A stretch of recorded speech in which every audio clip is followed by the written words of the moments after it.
오늘 오늘까지 우리 인생이 당하는 시험에 대해서 예수님처럼 시험을 이기라 두 번 말씀을 나눴는데요. 오늘은 그 연속 선상에서 우리 인생에게 다가오는 시험의 문제를 어떻게 우리가 해석할 것인가. 믿음은 해석인데요. 해석을 잘해야 해답이 잘 나옵니다.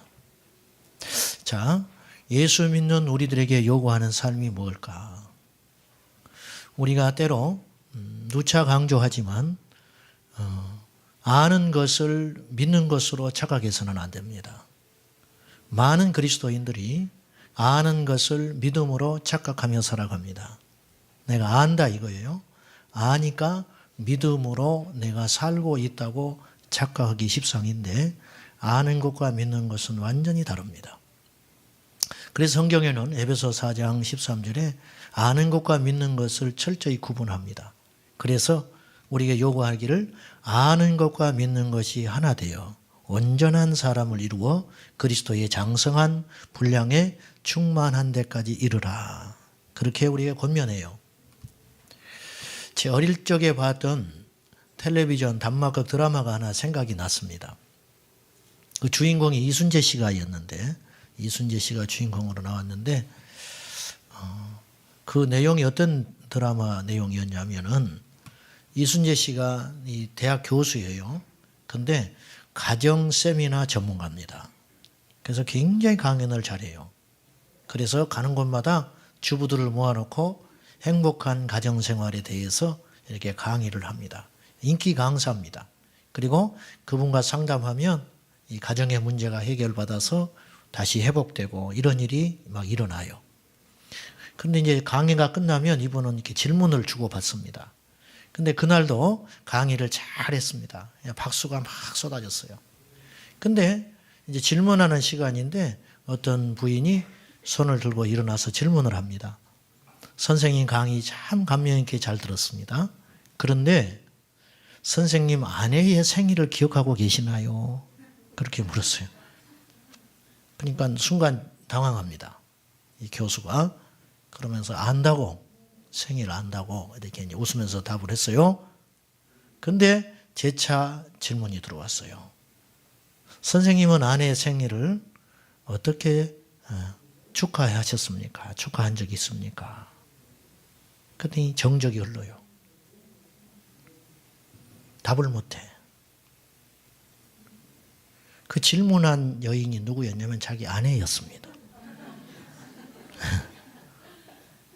자기 아내가 와서 질문을 하는 거예요.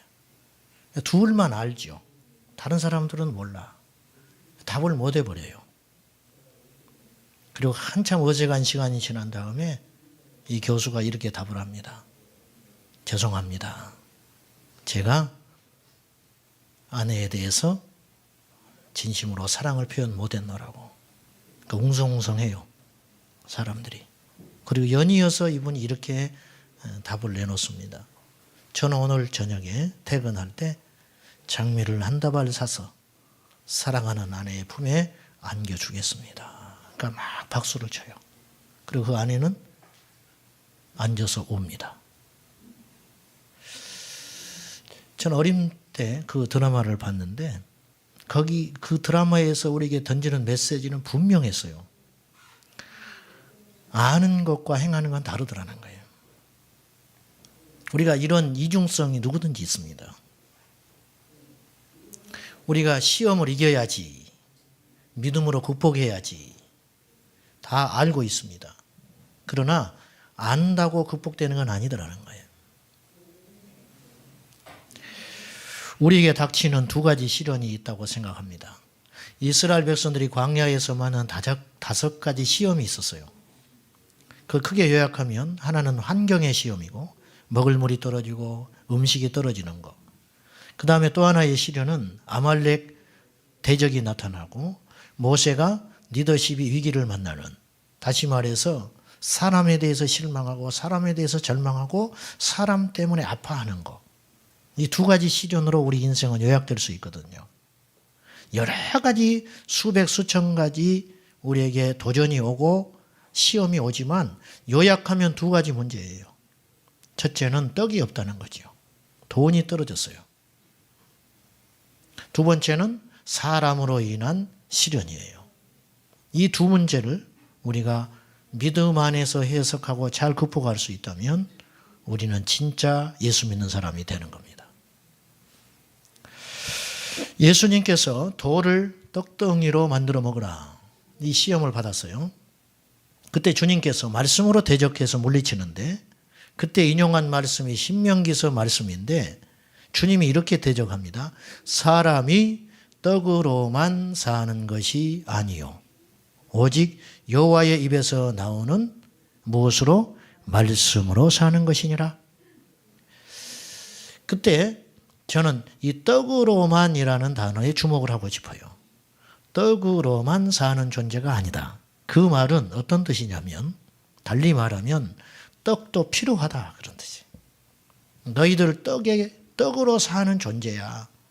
그러나 떡으로만 살아서는 안 돼. 그런 뜻이거든요. 주님은요. 우리의 배고플 때 떡을 공급해 주세요. 그리고 우리에게 무엇보다도 물질이 필요하고 떡이 필요하다는 걸 아십니다. 주님이 그래서 그런 걸 공급해 주시는 거예요. 광야에서 해결해 주셨잖아요. 그러나 그 떡을 먹고 떡을 찾기 위해서 떡에 집착하는 인생을 살기는 원치 않으세요. 이것이 우리들입니다. 여러분, 하나님 말씀을 지키다가 떡이 떨어질 수가 있는 거예요. 이게 우리 현실입니다.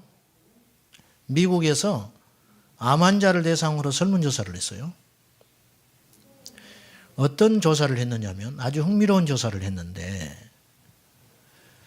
예수 믿는 사람이 암을 극복할 확률이 몇 프로나 되는가?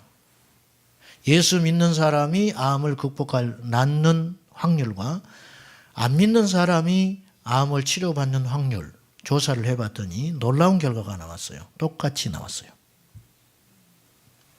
우리에게 좀 실망스러운 결과지만 예수 믿는 사람이나 안 믿는 사람이나 암이 걸렸을 때 우리 생각에는 하나님이 더 도와주시고 더 많이 나을 것 같지만 실상은 그렇지 않았어요. 교도소의 범죄율, 예수 믿는 사람이 훨씬 적을 것 같죠. 그러나 사실은 그렇지 않았어요. 예수 믿는 사람들도 범죄한 사람들이 세상 사람들과 크게 다르지 않았어요. 저는 이 결과를 우연히 보고 굉장히 혼란스럽기도 했습니다. 그러나 주께서 저에게 주시는 말씀은 그것이었어요. 감동은 그것은 떡이다. 세상이 보는 관점. 그러면 예수 믿는 사람의 결정적인 차이는 어디에 있는가? 초대교회를 생각해 봅시다. 초대교회에도 굶주려 죽은 사람들이 있었습니다. 초대교회에도 병들어 죽은 사람이 있었습니다. 핍박이 오는데 하나님이 어느 때는 지켜주셨지만 안 지켜주실 때도 태반이었습니다. 그래서 예수님의 제자들은 전부 죽었습니다. 순교해서 죽었어요. 심지어 예수님도 십자가 앞에서 속절없이 죽으셨습니다. 그러나 주님이 무능해서 그런 것이 아니고 주님이 지켜주지 않기 때문이 아니고 주님이 몰라서 그런 것이 아니라 그 고통도 뜻이 있더라. 그게 뭐냐? 그 고통과 시련을 통해서 하나님의 교회는 세상과 구분되어지고 하나님의 사람들로 더 채워갔다는 거예요. 여러분, 우리가 이 땅에서 떡으로만 살지 않고 말씀으로 산다는 것은 결코 녹록한 일이 아닙니다. 여러분이 성경을 볼 때 어떻게 보실지는 모르겠는데 저는 성경이 참된 책이라고 믿습니다. 그 이유는 성경이 모든 걸 사실로 기록했기 때문이에요. 성경에는요, 죄를 비껴가지 않아요. 거북스러운 이야기를 비껴가지 않습니다. 그래서 성경은 오늘 우리들의 이야기입니다. 지금 세상에서도 이루 상상할 수 없는 일이 벌어집니다. 폭행, 근친상간, 전쟁, 사람을 먹는 거, 배고픔에 이런 것들이 성경에 있어요. 비껴가지 않아요. 그러나 그들이 처한 상황과 우리 애가 처한 상황이 엇비슷하지만 그들은 믿음으로 승리했어요. 초대교회가 진짜 위력이 있었던 이유는 날마다 기적이 일어나고 날마다 하나님의 살아계신 증거들이 나타난 것이기도 하겠지만 더 중요한 기적 중의 기적은 그들이 어떤 위협과 협박에도 무릎 꿇지 않고 주님의 십자가를 의지했다는 거예요. 그래서 핍박했던 자들이 두려워 떨었습니다. 저들이 믿는 신은 진짜일지도 몰라. 왜? 이해할 수 없는 반응을 보이거든요. 이것이 예수 믿는 삶이라는 것이죠. 말씀을 지키느라고 가난해지고 말씀을 지키느라고 서러움 당하고 말씀 지키느라고 세상에서 억울한 일을 당한다면 그것이 진짜 부요한 일 아닐까요? 여러분, 우리가 얼마나 가져야 만족할 수 있습니까? 우리가 어느 정도 가져야 부자라고 할 수 있을까요? 주님 안에서 진정한 부요함이라는 것은 주께서 내게 허락하신 환경 가운데 날마다 감사하고 기뻐하고 하나님의 뜻을 믿고 순종하고 살아가는 삶, 그것이 부요함입니다. 여러분을 세계에서 제일 가는 재벌로 하나님 원하신다면 못 만들어줄 것 같습니까? 여러분 몸뚱아리에 있는 암덩어리를 하나님 원하신다면 대변으로 배출 못 하실 것 같습니까? 저는 내 눈앞에서 이런 기적도 봤어요. 머릿속에 있는 암덩어리가 발등으로 나오는 것도 봤어요. 기도원에 가서. 여기에 있는 암덩어리가 여기에 나와도 기적이잖아요. 그래 안 그러세요? 안 놀래네. 내가 놀래요. 여러분 안 놀라는 모습. 여기에 있는 암덩어리가 이렇게 나와도 이게 놀랄만한 일이잖아요. 그런데 이게 어찌 신체 기관을 통과해서 발등으로 나오냐고요. 누가 말을 했으면 나는 안 믿을 거예요. 근데 나는 내 눈앞에서 봤어요. 기도원에 가서. 그리고 점심시간이 됐는데 그 사람이 밥 먹으려고 줄 서 있더라고요. 있을 수 없는 일이에요. 그거는. 교통사고 나서 뼈가 이렇게 금이 간고 부러진 정도가 아니라 부서져 버린 사람이 있었어요. 가지고 들것에 실려 나왔어요. 그 사람이 그 자리에서 일어나는 것도 저는 봤어요. 하나님이 원하시면 감기나 암이나 같아요. 주님 입장에서는 같아요. 그 하나님이 오늘 우리의 하나님이에요. 그런데 우리에게 시련을 허락하신 이유는 무엇이냐 이거예요. 우리에게 시련을 허락하신 이유. 자, 그보다 먼저 사람에게 오는 고통, 어떻게 우리가 이길 수 있을까? 우리가 자주 가는 세탁소 아주머니하고 한 번 다퉜다면 다른 데 옮기면 돼요. 그렇죠? 안 가면 돼. 그런데 아침에 눈 뜨면 옆에 있는 사람. 이거 피할 수 없단 말이에요. 각방을 쓰면 편할까요? 자, 이제 오늘부터 당신 밥은 당신이 해결해. 그러니까 주방을 하나 더 드려. 그 세탁기도 하나 사놓고. 가도 이제 각자 사는 거야. 그런다고 해결될까요? 안 되지요. 어느 일간지에 결혼 3년 차 된 따뜻한 부부가 상담을 요청했어요. 결혼 3년 차 부부입니다. 결혼 전에는 명랑하고 생기 넘치는 아내의 모습이 참 사랑스러웠고 아내 역시 저의 과묵함을 든든하게 여겼는데 지금은 이러한 성격 차이 때문에 어려움을 겪고 있습니다. 저는 감정적으로 동요되면 차분하게 생각할 시간이 필요해서 자리를 피하는 성격인데 아내는 왜 말을 안 하느냐고 나를 자극하며 몰아세우기 때문에 더 큰 싸움으로 번지게 됩니다. 때로는 부딪히지 않으려고 말을 아끼다 보니 냉전 상태로 몇 달씩 지내는 경우도 있습니다. 어떻게 하면 좋겠습니까? 어떻게 하면 좋을까? 간단해. 도장 찍어. 근데 문제는 도장을 찍어서 또 다른 사람을 만났는데 또 마찬가지라는 거죠. 이게 고민이라는 거예요. 답, 첫째, 상대방을 비난하기 전에 이면의 동기와 욕구를 인정해 주십시오. 둘째, 상대방을 공격하지 말고 자신의 느낌과 욕구를 아이 메시지로 전달하십시오. 내 마음이 힘들다고. 세 번째, 거창한 이벤트보다 평상시에 작고 친절한 표현을 자주 하십시오. 할렐루야. 이렇게 해서 해결될 수 있을 것 같으면 우리 여기 있을 필요가 없어요.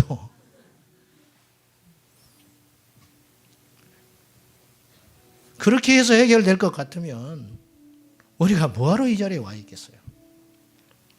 요지는 이거예요. 예수 믿는 사람도 인생 막대기 사람 채찍이 있다.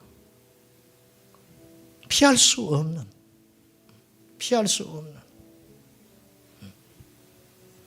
한 번쯤 이혼을 결심 안 해봤다면 거짓말일 겁니다. 한 번쯤 직장에 사표를 던져버릴 생각을 안 했다면 거짓말일 것입니다. 이것이 우리 인생에 다가오는 시험입니다. 믿음이 뭡니까? 믿음이란 하나님의 눈으로 세상을 보는 것이거든요. 세상 사람들과 같이 똑같이 화내고 똑같이 포기하고 똑같이 분노하고 똑같이 죄짓고 살았다면 이 땅의 교회는 없었을 거예요. 2000년 역사 가운데 오늘 우리가 읽은 본문의 말씀처럼 원수를 위해 기도하고 사랑하고 박해자를 위해서 기도했던 믿음의 선진들이 있었기 때문에 재산을 강탈당하고 자기의 자존심이 무너뜨려지고 하루아침에 직장을 잃어버려도 주님이 내게 주신 시련이려니 하고 견디었던 수많은 믿음의 용사들 때문에 오늘 우리가 예수님을 믿는 자리까지 온 것입니다. 누군가 믿음으로 잘 살았어요. 그래서 오늘 우리가 있는 거예요. 스데반 집사님은 마지막 죽을 때 자기를 돌을 들어 쳐 죽이는 그들을 향해서 저들의 죄를 용서해 달라고 그렇게 기도하고 죽었습니다. 이것이 능력이죠. 여러분, 스데반 집사님은요, 단순한 순교자가 아니에요. 그는 명설교가였고요. 그는요, 수많은 기적을 행했던 능력자였습니다. 그래서 민간에 큰 기적을 행했다. 성경에 그렇게 표현해 놨거든요. 그런데 그분의 진짜 믿음의 역사는 마지막 순간에 자기를 돌로 쳐 죽인 원수들을 향하여 보복하지 않고 그들을 위해 축복하고 죽었다는 데 있습니다. 오늘 말씀을 봅시다. 이 말씀 여러분 수십 번 읽었을 거예요. 이 산상보훈 속에 있는 말씀이기 때문에. 자, 44절 한번 볼까요? 시작. 나는 너희에게 이르노니 너희 원수를 사랑하며 너희를 박해하는 자를 위하여 기도하라. 46절. 너희가 너희를 사랑하는 자를 사랑하면 무슨 상이 있으리요? 세리도 이같이 아니하느냐? 또 너희가 너희 형제에게만 무난하면 남보다 더하는 것이 무엇이냐? 이방인들도 이같이 아니하느냐? 여러분, 우리에게 원수가 있어요. 나에게 큰 피해를 줬어요. 어떻게 할까요? 첫 번째 할 수 있는 우리의 반응이 미워하는 것이죠. 그리고 더 세상적으로 야무지고 강한 사람은 복수할 겁니다. 예수 믿는 우리는 어떡하냐? 기도 쉽지 않죠. 그런데 기도는 그냥 할 수 있어요. 안 만나도 되니까. 그러나 믿음으로 기도하지는 않죠. 축복합니다. 그러나 속으로는 별로 축복 안 받았으면 좋겠다. 어쨌든 기도해요. 근데 기도를 떠나서 그를 용서하고 용서를 띄어서 사랑하라. 초인적인 힘을 우리에게 요구하시는 거예요. 하늘에서 불을 끌어내릴 수는 있지만 이렇게 하기는 어려울지 몰라요. 그러나 이렇게 할 때 우리는 온전한 사람이 된다. 하늘에 계신 하나님처럼, 아버지처럼 너희도 온전하라. 주님이 우리에게 요구하는 삶은 그런 삶이라는 거예요. 이게 작은 예수의 삶. 에클레시아라고 하거든요. 교회를. 여기서 에크라는 말은 어디로부터라는 접두어입니다. 히라보 에클레시아. 즉 어디로부터, 세상으로부터 우리를 불러서 모이게 한 집단이 교회라는 뜻이에요.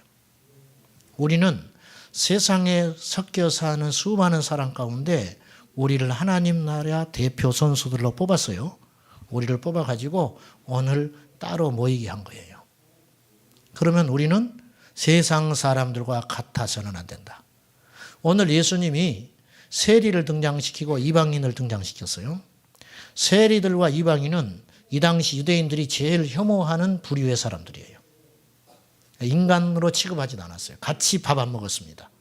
지나가면 얼굴 안 보고 돌아서서 갔어요. 아주 혐오한 사람들.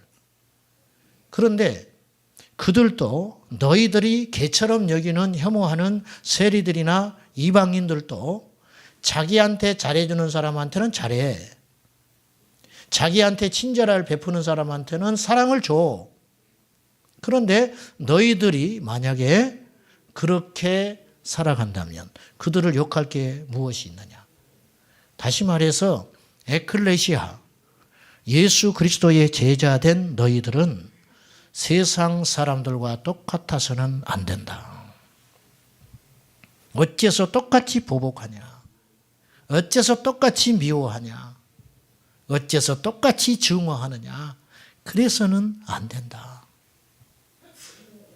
어느 집사님 애가 학교만 가면 두들겨 맞고 와요. 이거 보통 일이 아니거든요.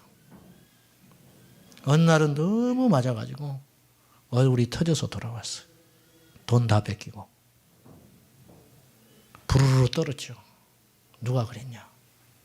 그 너는 맞고만 있었냐? 얘가 옷을 벗고 들어가서 목욕탕에 가서 샤워를 합니다. 샤워하고 욕탕에 쑥 들어가더니 씩 웃어요. 얘가. 너는 바보같이 맞기만 했어? 너 어떻게 했어 도대체? 왜 그래? 그랬더니 나도 했지. 뭐? 나는 용서해버렸어. 아이가 할 수 있는 말이 아니죠. 예수님이 그랬듯이 나도 용서해버렸어. 이 집사님이 그 자리에 주저앉아버렸어요.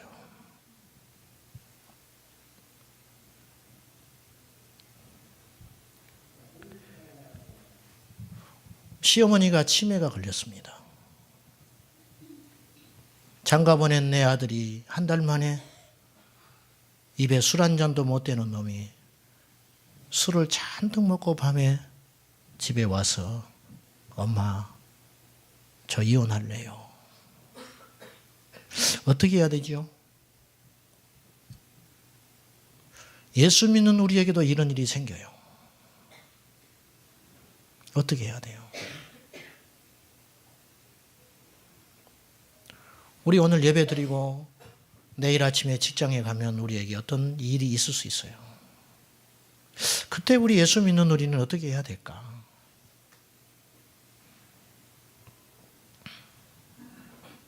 마태복음 5장을 다시 한번 봅시다. 오늘 읽은 본문은 아니지만요. 38절부터 한번 다시 한번 봅시다. 또 눈은 눈으로, 시작. 또 눈은 눈으로, 이는 이로 갚으라 하였다는 것을 너희가 들었으나 나는 너희에게 이르노니 악한 자를 대적하지 말라. 누구든지 내 오른편 뺨을 치거든 왼편도 돌려대며 또 너를 고발하여 속옷을 가지고자 하는 자에게 겉옷까지도 가지게 하며 또 누구든지 너로 억지로 오리를 가게 하거든 그 사람과 심리를 동행하고 내게 구하는 자에게 주며 내게 구하고자 하는 자에게 거절하지 말라. 저는 이 말씀 많이 봤죠. 여러분 애울 정도로 봤습니다. 저는 근데 이 말씀 지키지 못하고 삽니다. 몇 푼 없는 돈이지만 학창시절에 친구들이 저한테 돈 꾸러 온 적이 있었거든요. 그때 저는 꿔주지 않은 적도 많이 있었습니다. 우리 교회에서 이 주변에 이제 상가들을 많이 우리가 세를 내서 씁니다. 그럼 아주 독하고 강한 주인도 만납니다. 어떻게든지 세를 많이 받아내려고 하고 억지를 부리는 사람도 있었습니다. 교회 공사를 하면서도 사실은 순진하게 당한 적도 꽤 있었습니다. 아무리 정신을 차리려고 해도 나중에 정신 차려보면 당했어요. 야, 이게 이길 수가 없어요. 그때마다 분노하고, 뭐 큰 건 아니지만은, 그때마다 실갱이를 해야 했습니다. 어떤 돈인데, 성도들의 헌금인데, 그래서 세를 깎고 싶고, 그래서 서로의 얼굴을 찌푸리기도 하고, 그때 이 말씀이 생각이 나요. 분명히 나의 속옷을 뺏으려고 하는 것이거든요. 그때 예수의 이름으로 과연 어느 선까지 양보해야 되는가? 이 말씀대로 못 사는 거예요. 왜 못 살까? 믿음이 없기 때문에. 그렇게 살지라도 하나님이 채워주실 걸 믿는 믿음이 있어야 되는데 그 믿음은 없더라 이거예요, 내한테. 여러분도 그러시죠? 여러분도 그러셔. 교통사고가 나서 접촉사고가 나서 시비가 붙었어요. 억지를 부립니다. 그때 우리는 어떻게 해야 됩니까? 그때는 우리가 계급장을 딱 내려놓습니다. 그때는 우리가 신분을 다시 갈아입어야 됩니다. 그때는 집사가 아닙니다. 이때부터는 잡사입니다. 그때는 목사가 아니에요. 목사가 되는 것이지. 그때는 장로님이 아닙니다. 장롱이 되는 것이지.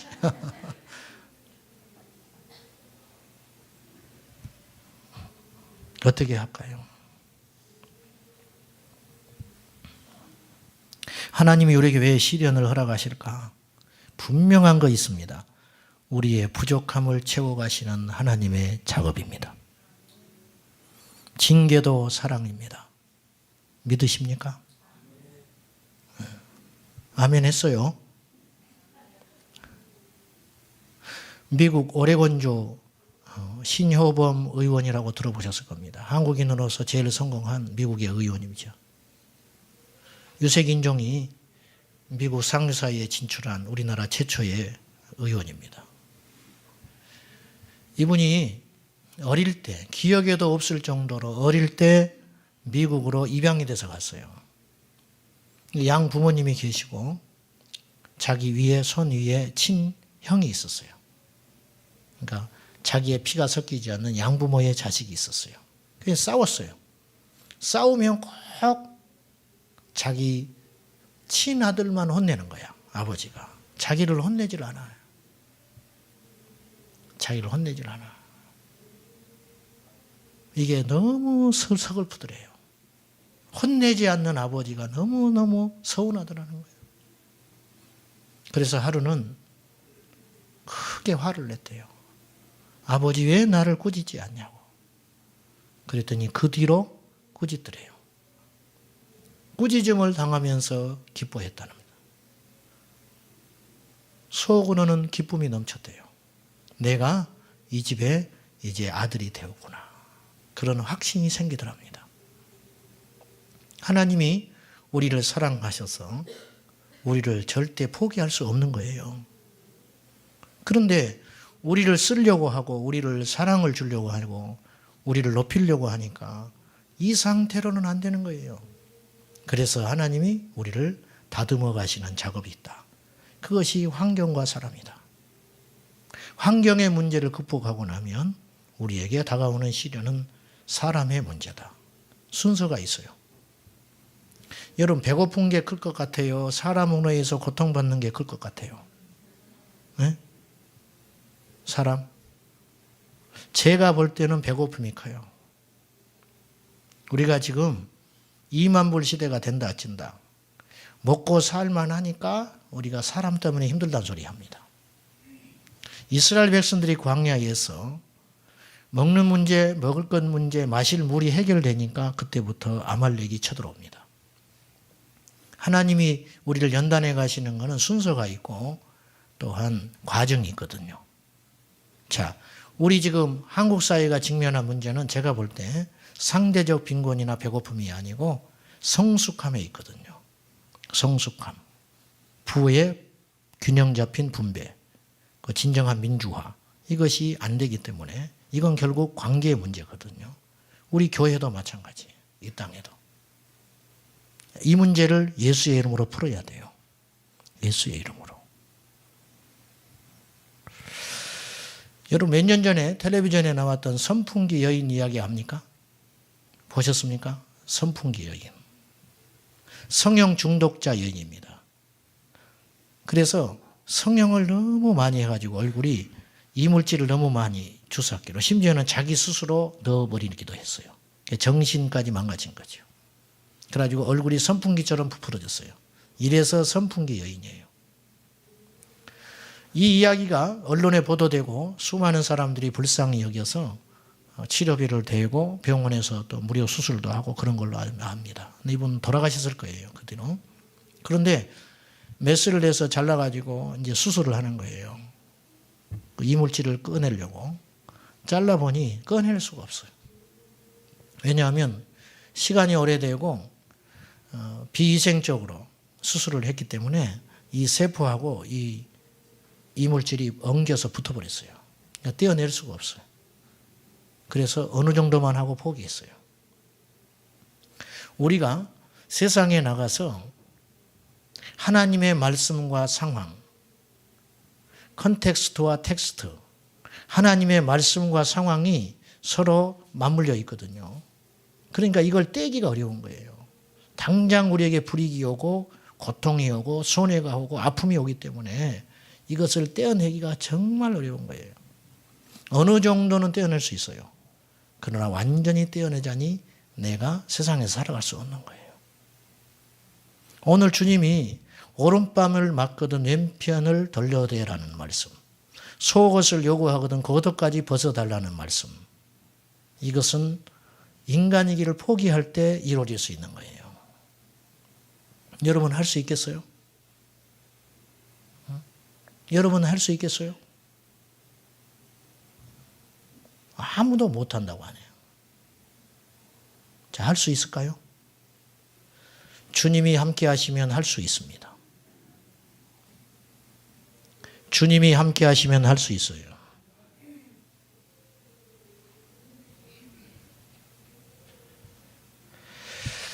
다윗을 하나님이 얼마나 사랑했는지 몰라요. 유일무이하게 다윗에게만 하나님이 쓴 표현이 있습니다. 너는 내 마음에 합한 자다. 너는 어찌 내 마음에 쏙 드는 자냐. 보기도 아깝다. 그런 뜻이거든요. 내 마음에 합한 자. 너는 나를 제일 많이 이해할 수 있는 사람이야. 너하고는 비밀이 없어. 너하고는 내가 무슨 말했는지 알 수 있어. 그런데 아이러니하게도 다윗의 인생은 계속되는 시련의 연속이었다는 거예요. 왜? 하나님이 사랑하니까. 다윗처럼 인생에 굴곡이 많았던 사람은 드물어요. 장인에게 10년을 쫓겨다닙니다. 장수가 되니 수많은 적들이 자기 주변에 있었고 수많은 부하들이 자신을 배신하여 떠나갑니다. 왕이 된 후에 이도저도 고난을 당하다 자기 자식이 칼을 들어서 쫓아옵니다. 그래서 어느 날 왕궁을 뺏겨버리고 머리를 풀어 제치고 맨발로 궁궐에서 쫓겨납니다. 그래서 비참하게 피난을 갑니다. 여러분 이쯤 되면요 자결해 버려야 돼요. 왕이잖아요.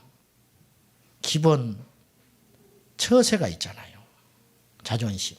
백성들이 다 아는 거예요. 그리고 사람들도 그 아들을 욕하는 게 아니고 왕을 비방해요. 하나님께 벌 받는 거다 저거. 저 잘못한 게 있는 거야. 오죽하면 하나님이 저렇게 하겠느냐. 그 수모를 다 겪습니다. 다윗이. 젊어서 그런 게 아니에요. 젊어서 그러면 기회가 있잖아요. 그러나 나이 먹은 노년의 왕이 됐을 때 그때 시므이가 다윗을 저주합니다. 네가 사울의 피를 묻히더니 하나님께서 너에게 그대로 보응하는 것이다. 싸다 싸. 이거거든요. 그때 다윗이 시므이를 용서합니다. 그리고 이렇게 말을 해요. 하나님께서 허락하신 걸 내가 어떻게 하겠냐. 그의 아들 압살롬의 반역은 3일 천하로 끝나버립니다. 다시 궁궐로 회군했을 때 시므이가 쫓아나와서 엎드립니다. 목숨을 구걸해요. 죽여도 할 말 없지요. 그때 다윗이 시므이를 용서해 줍니다. 어떻게 이렇게 넓은 사람이 될까? 어떻게 이렇게 큰 사람이 될 수 있었을까? 이유는 한 가지예요. 다윗 주변에 인생 막대기와 사람 채찍이 있었기 때문이에요. 이 인생 막대기와 사람 채찍이라는 표현은 사무엘하 7장 14절에 나오는 말이거든요. 다윗이 하나님 앞에 성전 짓기를 위해서 기도할 때 하나님께서 성전 짓는 걸 허락지 아니하시고 네 다음 대에 이 성전을 지을 것을 말씀하면서 주께서 나단 선지자를 통하여 예언하기를 나는 그에게 아버지가 되고 그는 내게 아들이 되리니. 솔로몬에 대한 예언이거든요. 그가 만일 죄를 범하면 내가 사람의 매와 인생의 채찍으로 징계하겠다. 그렇게 이야기하세요. 잠언서 17장 3절에 보면은 도가니는 은을, 풀무는 금을 연단하거니와 여호와는 마음을 연단하시느니라. 하나님이 우리의 마음을 단단하게 만들어 가신다는 거예요. 여러분, 은은 도가니를 통해서 만들어지고 금은 풀무를 통해서 만들어지지만 우리의 온전하신 하나님의 인격을 만들어가는 것은 사람의 시련과 인생 막대기 사람 채찍을 통해서 만들어가고 계세요. 아시다시피 바울은 1차 전도여행을 마치고 2차 전도여행을 앞두고 바나바와 크게 다툽니다. 마가 때문에 다퉈요. 마가는 바나바의 조카거든요. 그러나 1차 전도여행 때 마가가 성실하지 못했어요. 크게 피해를 줬습니다. 그래서 2차 전도여행 때 데려갈 수 없다. 그러나 바나바는 생각이 달랐습니다. 바나바는 온유한 사람이고 착한 사람이거든요. 그러나 이 문제로 크게 다퉈요. 훗날에 디모데후서 4장에서 디모데후서는 사도 바울이 마지막으로 쓴 서신서입니다. 즉 노년에 쓴 서신서예요. 죽음을 앞두고. 거기에서 바울은 디모데에게 이런 편지를 써요. 네가 올 때에 너 혼자 오지 말고 마가를 데려와라. 그리고 갖다 붙입니다. 그가 내게 유익하다. 과거에 불편했던 사람이, 과거에 방해했던 사람이 이제는 유익한 사람으로 바뀐 겁니다. 여기서는 두 가지 의미가 있어요. 하나는 마가가 달라졌을 가능성이에요. 마가가 성숙한 믿음의 사람이 돼 있는 과정이고 또 하나는 바울이 달라진 거예요. 그런 사람이라 할지라도 주님 편에서는 유익하다. 그런 사람일지라도 나는 함께 할 수 있다. 바울이 그렇게 고백하는 거예요. 말씀 맺겠습니다. 하나님께서 우리에게 곁에 왜 매와 채찍을 준비해 놓으셨을까? 하나님이 나를 사랑하셔서 나를 주 예수의 사람으로 만들어 가시는 작업입니다. 믿으십니까? 내 뺨을 때리는 사람이 있어요. 내게 침뱉은 사람이 있습니다. 그것을 피하면 안 됩니다. 그것을 극복해야 됩니다. 그래서 하나님의 사람으로 만들어가는 하나님의 놀라운 역사. 한편으로 생각하면 하나님 우리를 그렇게 사랑한다는 증거예요. 아멘. 하나님 우리를 너무 사랑하시기 때문에 세상 사람들과 똑같이 사는 거 나 못 보겠다. 내 아들아 내 딸아 너는 세상과 똑같아서는 안 된다. 그렇게 우리에게 거는 기대가 큽니다. 우리에게 이렇게 요구하는 게 커요. 그것에 따라 순종할 때 우리 하나님이 우리를 통해서 영광을 받으시는 겁니다. 영국 웨스트민스터 대성당 지하 묘지에 있습니다 하면 여러분이 한 번쯤 들어봤을 겁니다. 성공의 주교의 무덤 앞에 있는 묘비명입니다.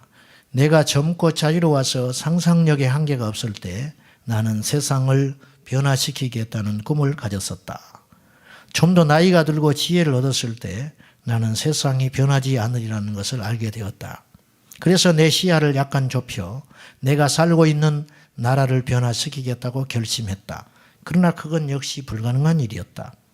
황혼의 나이가 되었을 때 나는 마지막 시도로 나와 가장 가까운 내 가족을 변화시키겠다고 마음을 정했다. 그러나 아무도 달라지지 않았다. 이제 죽음을 맞이하기 위해 누운 자리에서 나는 문득 깨닫는다. 만일 내가 내 자신을 먼저 변화시켰더라면 그것을 보고 내 가족이 변화되었을 것을, 또한 그것에 용기를 얻어 내 나라를 더 좋은 곳으로 바꿀 수 있었을 것을, 그리고 누가 아는가, 세상까지도 변화됐을지. 모든 것은 나로부터 시작되는 겁니다. 저도 목회를 하다 보니까 거룩한 욕심이 있어요. 우리 성도들이 성숙해지고 우리 성도들이 변화되지 않고 머물러 있으면 얼마나 답답한지 몰라요. 그래서 저는 수없이 판단하는 죄를 짓고 삽니다. 일부 예배 드리고도 저는 판단을 했습니다. 왜 저럴까? 좀 변화돼야 되는데 교회를 다닌 지가 언젠데 아직도 저러고 있나? 그런 마음들이 내 안에 많이 있습니다. 여러분, 이래서는 안 되잖아요. 기도해 주세요. 이것이 없어지기를 원합니다. 그리고 우리 각자 한 사람이 다른 사람의 죄에 대해서 간섭하지 말고 나와 주님과의 관계 속에서 십자가를 지고 묵묵히 십자가의 좁은 길을 걸어가다 보면 세상이 바뀌는 날이 올 것입니다. 그리고 바뀌지 않아도 괜찮아요. 왜? 우리가 뿌려놓은 믿음의 씨앗들이 언젠가는 열매 맺어서 우리 대에 이루지 못하면 우리 다음 대에, 아니면 그 다음 대에 반드시 하나님께서 일하실 것을 믿기 때문입니다. 갈라디아서 6장 4절, 각각 자기의 일을 살피라. 그리하면 자랑할 것이 자기에게는 있어도 남에게는 있지 아니하다. 여러분, 우리에게 정말 봐줄 수 없는 존재가 우리 곁에 있습니다. 정말 뜻이 안 맞는 사람이 내 옆에 있을 수 있습니다. 그때 예수님의 말씀을 기억하며 여러분이 먼저 사랑의 손을 내밀고 자기 객관화를 하셔야 됩니다. 절대 남을 판단하고 남에게 손가락질을 하는 한은 절대로 달라지지 않아요. 주님 앞에 나를 먼저 주목하는 거예요. 주님 앞에 나는 어떤 존재인가? 이제부터 그 눈이 활짝 열려서 예수 안에서 자유하시고 예수 안에서 말씀을 믿음으로 주의 말씀을 실천할 때 하나님께서 일하실 수 있다는 확신을 가지고 우리 모두 승리하시기를 예수님의 이름으로 축복합니다. 오늘 설교를 하면서 이제 사람으로 오는 시험을 어떻게 이길까? 사실 여러분에게 딱 답을 못 지어줘요. 그 이유는 그것은 말로 줄 수 있는 답이 아니고 삶으로 증명해야 하는 문제인데 그러기에는 제가 너무 부족하기 때문입니다. 그러나 우리 주 안에서 소망을 가지십시다. 우리 제자왕성교회 모든 지체들은 예수님의 제자가 되어서 이 악하고 배어간 세상 속에서 판단하고 정죄하지 말고 우리가 가는 곳마다 불화가 변하여 평화가 되고 죽음이 변하여 사망이 되고 갈라짐이 변하여 일치가 되는 평화의 도구로 하나님께 쓰임받는 그날을 기대하며 믿음으로 나아가십시다. 기도하겠습니다. 하나님 아버지, 우리의 속옷을 노리는 자들이 많고 우리의 뺨을 때려대는 자들이 많습니다. 그때마다 우리는 복수하고 그때마다 우리는 세상의 방법으로 그들을 대하였습니다. 주님, 용서하여 주시옵소서. 너희 원수를 사랑하며 너희를 박해하는 자를 위해 기도하라. 하나님의 말씀은 분명히 기록되어 있는데 우리는 이렇게 살지 못하였습니다. 우리 살아온 인생을 잠시 멈춰서 쉼표를 찍고 다시 한번 호흡을 하며 하나님의 말씀대로 우리가 살지 못한 부분들을 십자가에 내려놓고 다시 십자가 지는 삶이 되게 하여 주시옵소서. 아버지, 우리를 사랑하심에 감사합니다. 사랑하셔서 고통을 주심도 감사합니다. 사랑하셔서 인생 막대기 사람 채찍을 내 곁에 두게 하여 주소서. 예수의 사람, 성령의 사람, 천국의 시민 만들어 가시는 하나님을 찬양합니다. 예수님의 이름으로 간절히 기도하옵나이다. 아멘. 몇 년 전에 우리나라 3대 천재 중에 한 사람 이여령 교수가 세례를 받고 크리스찬이 됐습니다. 이래가지고 아주 크게 화제거리가 됐어요. 그리고 기독교인들이 이거 홍보하고 막 그랬죠. 근데 이어령 씨가 세례받아서 크리스찬이 됐다는 것, 그것을 자꾸 이렇게 내세우는 이면에는 사실은 굉장히 자존심 상한 이야기가 있는 거예요. 그게 뭐냐? 이렇게 똑똑한 사람이 예수 믿었다. 그거 이야기하려고 하는 거거든요. 다시 말해서 똑똑한 사람은 예수 믿기 어렵다. 네? 그런 뜻 아닙니까? 우리가 우리 스스로를 비하하고 있어요. 이어령 씨가 예수 믿은 게 어째서 그렇게 화제거리가 되는가? 이렇게 잘나고 이렇게 지성인도 예수를 믿는다. 그 말 아닙니까? 이분이 쓴 책이 있죠. 지성에서 영성으로. 참 천재답게 제목도 잘 지었습니다. 자기가 평생 지성을 쫓았는데 이제는 또 다른 먼 세계가 있더라. 그래서 영성의 세계를 추구하련다. 이제 그런 메시지 아니겠습니까? 이분이 최근에 어떤 칼럼에서 이런 이야기를 했어요. 대담을 하면서. 지금 한국교회가 위기라 그러죠. 위기가 어째서 위기입니까? 숫자가 늘지 않는 것이 위기다. 진짜 위기가 그것이 위기일까요? 자, 어쨌든 이어령 교수가 한국교회가 위기라고 하는데 한국교회의 위기가 아니다 그랬어요. 이분은. 한국교회의 위기가 아니고 한국 문명의 위기다. 그런 말을 했어요. 이게 도대체 이해가 안 가요. 쭉 몇 번 읽어보니까 이런 뜻이에요. 이분의 요지는. 오늘 이 시대가 생명을 물질로 바꾼다. 생명을 물질로. 과학으로. 인공적인 바이오 테크놀로지가 생명의 가치를 대신하고 있다는 거예요. 다시 말해서 과학이 교회의 역할을 대신해 가고 있다. 그 말이에요. 그래서 사람들이 교회를 찾을 이유가 없어져 가고 있다는 거예요. 이것이 교회의 위기다. 위기라면. 사람들은 하나님의 말씀은 잘 듣지 않아요. 그런데 과학적으로 증명이 됐다. 어떤 실험한 결과 이런 결과가 나왔다. 그러면 저부터서 신뢰가 확 가는 게 사람 마음이에요. 그래서 매스컴에서 뭔 실험을 했는데 이것이 암에 좋지 않는 음식이다. 그러면 그 회사 망해버립니다. 그날로 망해버려요. 안 먹어요. 안 찾지요. 하나님 먹지 말라는 선악과는 그렇게 잘 먹으면서 과학적으로 암에 걸린다고 하면 안 먹는다는 거예요. 이게 이 시대의 상황이다. 이렇게 이야기했습니다. 기독교. 저는 개인적으로 기독교라는 말 자체를 별로 좋아하지 않습니다. 왜냐하면 종교로 폄하시키는 것 같아서 아주 자존심 상해서 기독교는 어쩔 수 없이 이제 기독교라는 표현을 제가 쓰지만은 기독교적 가치를 대신할 것들이 자꾸 우후죽순 생겨나고 있다는 거예요. 이 시대가. 그것이 교회 위기입니다.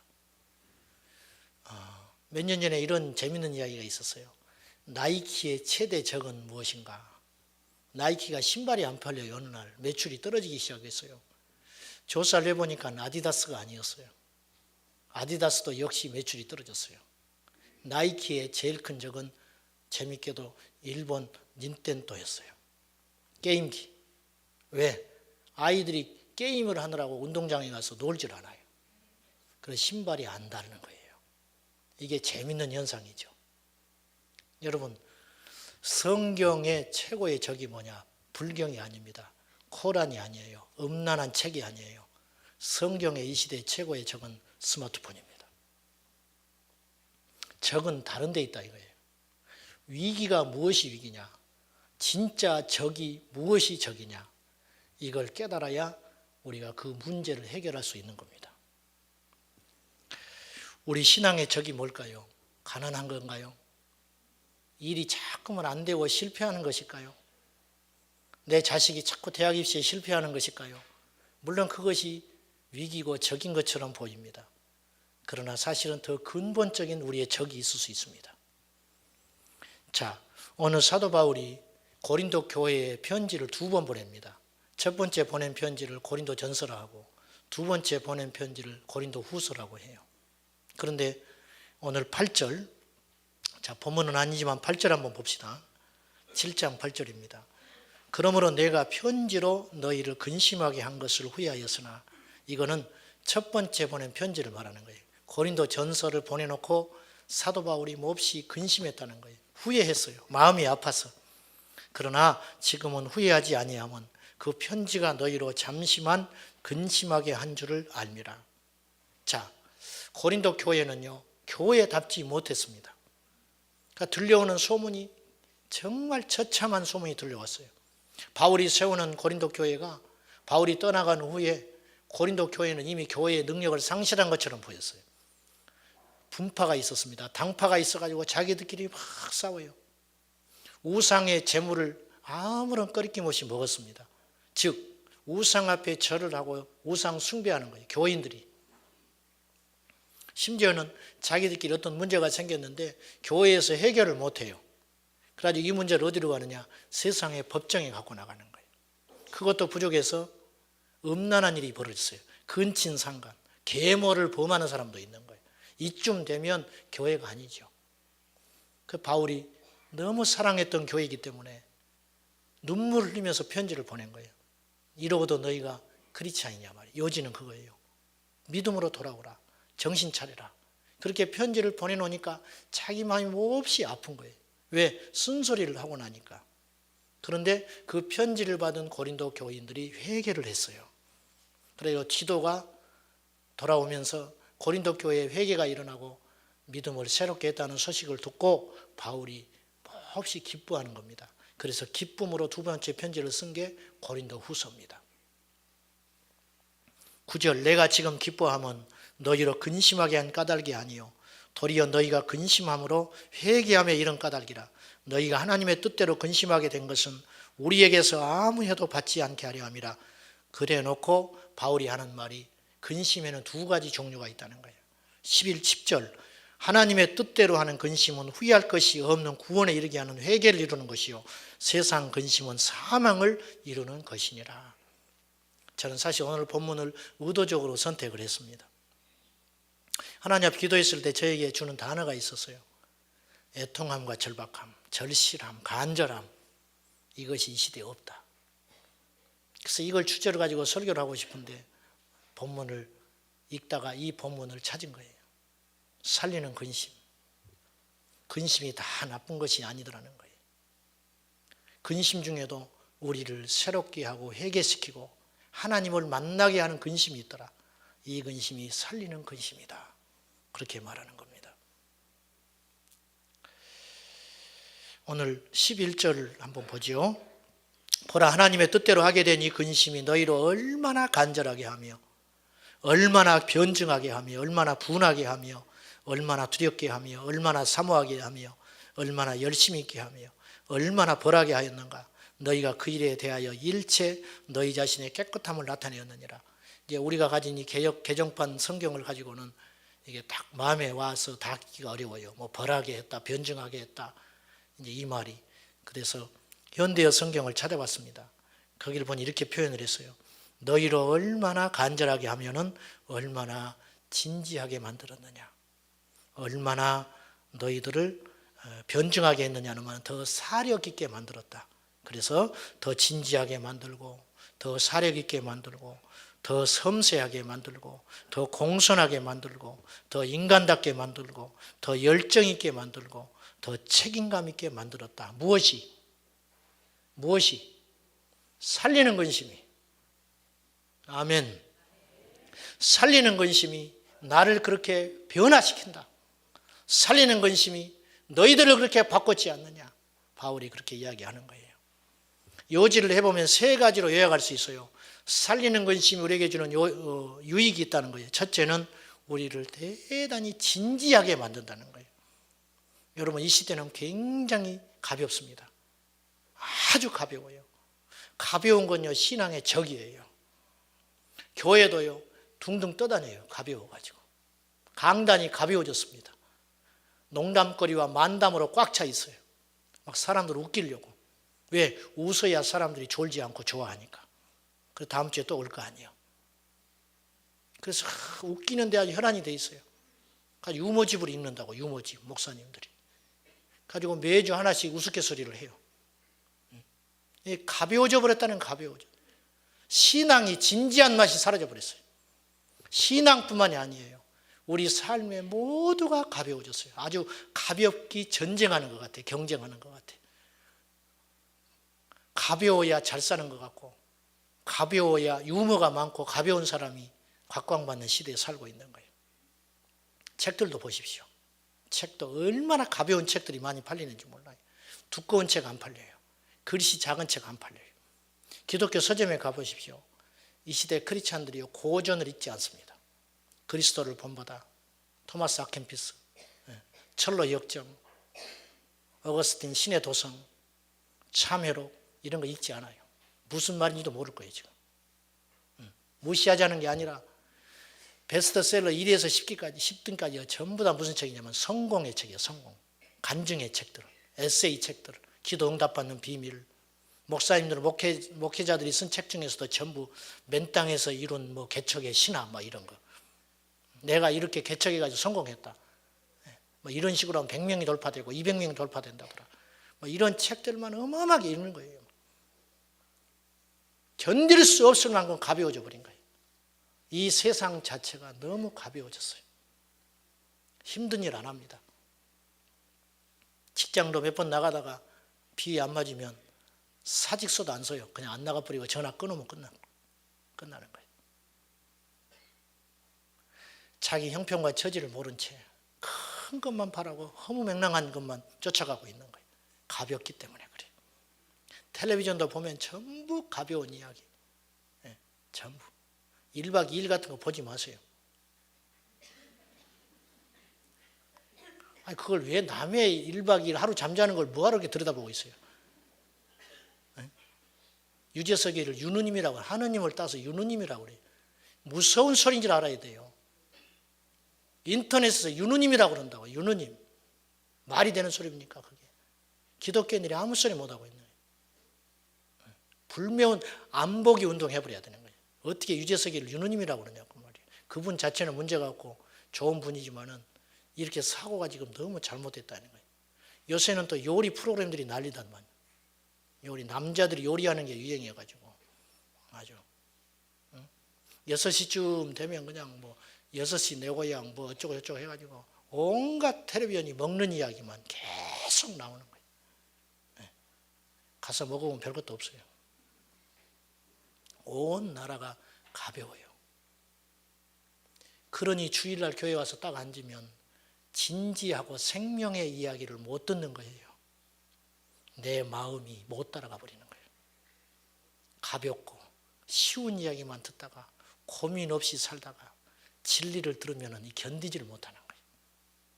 여러분, 진지하지 못하는 건 신앙의 적이라는 거예요. 핍박이 적이 아니에요.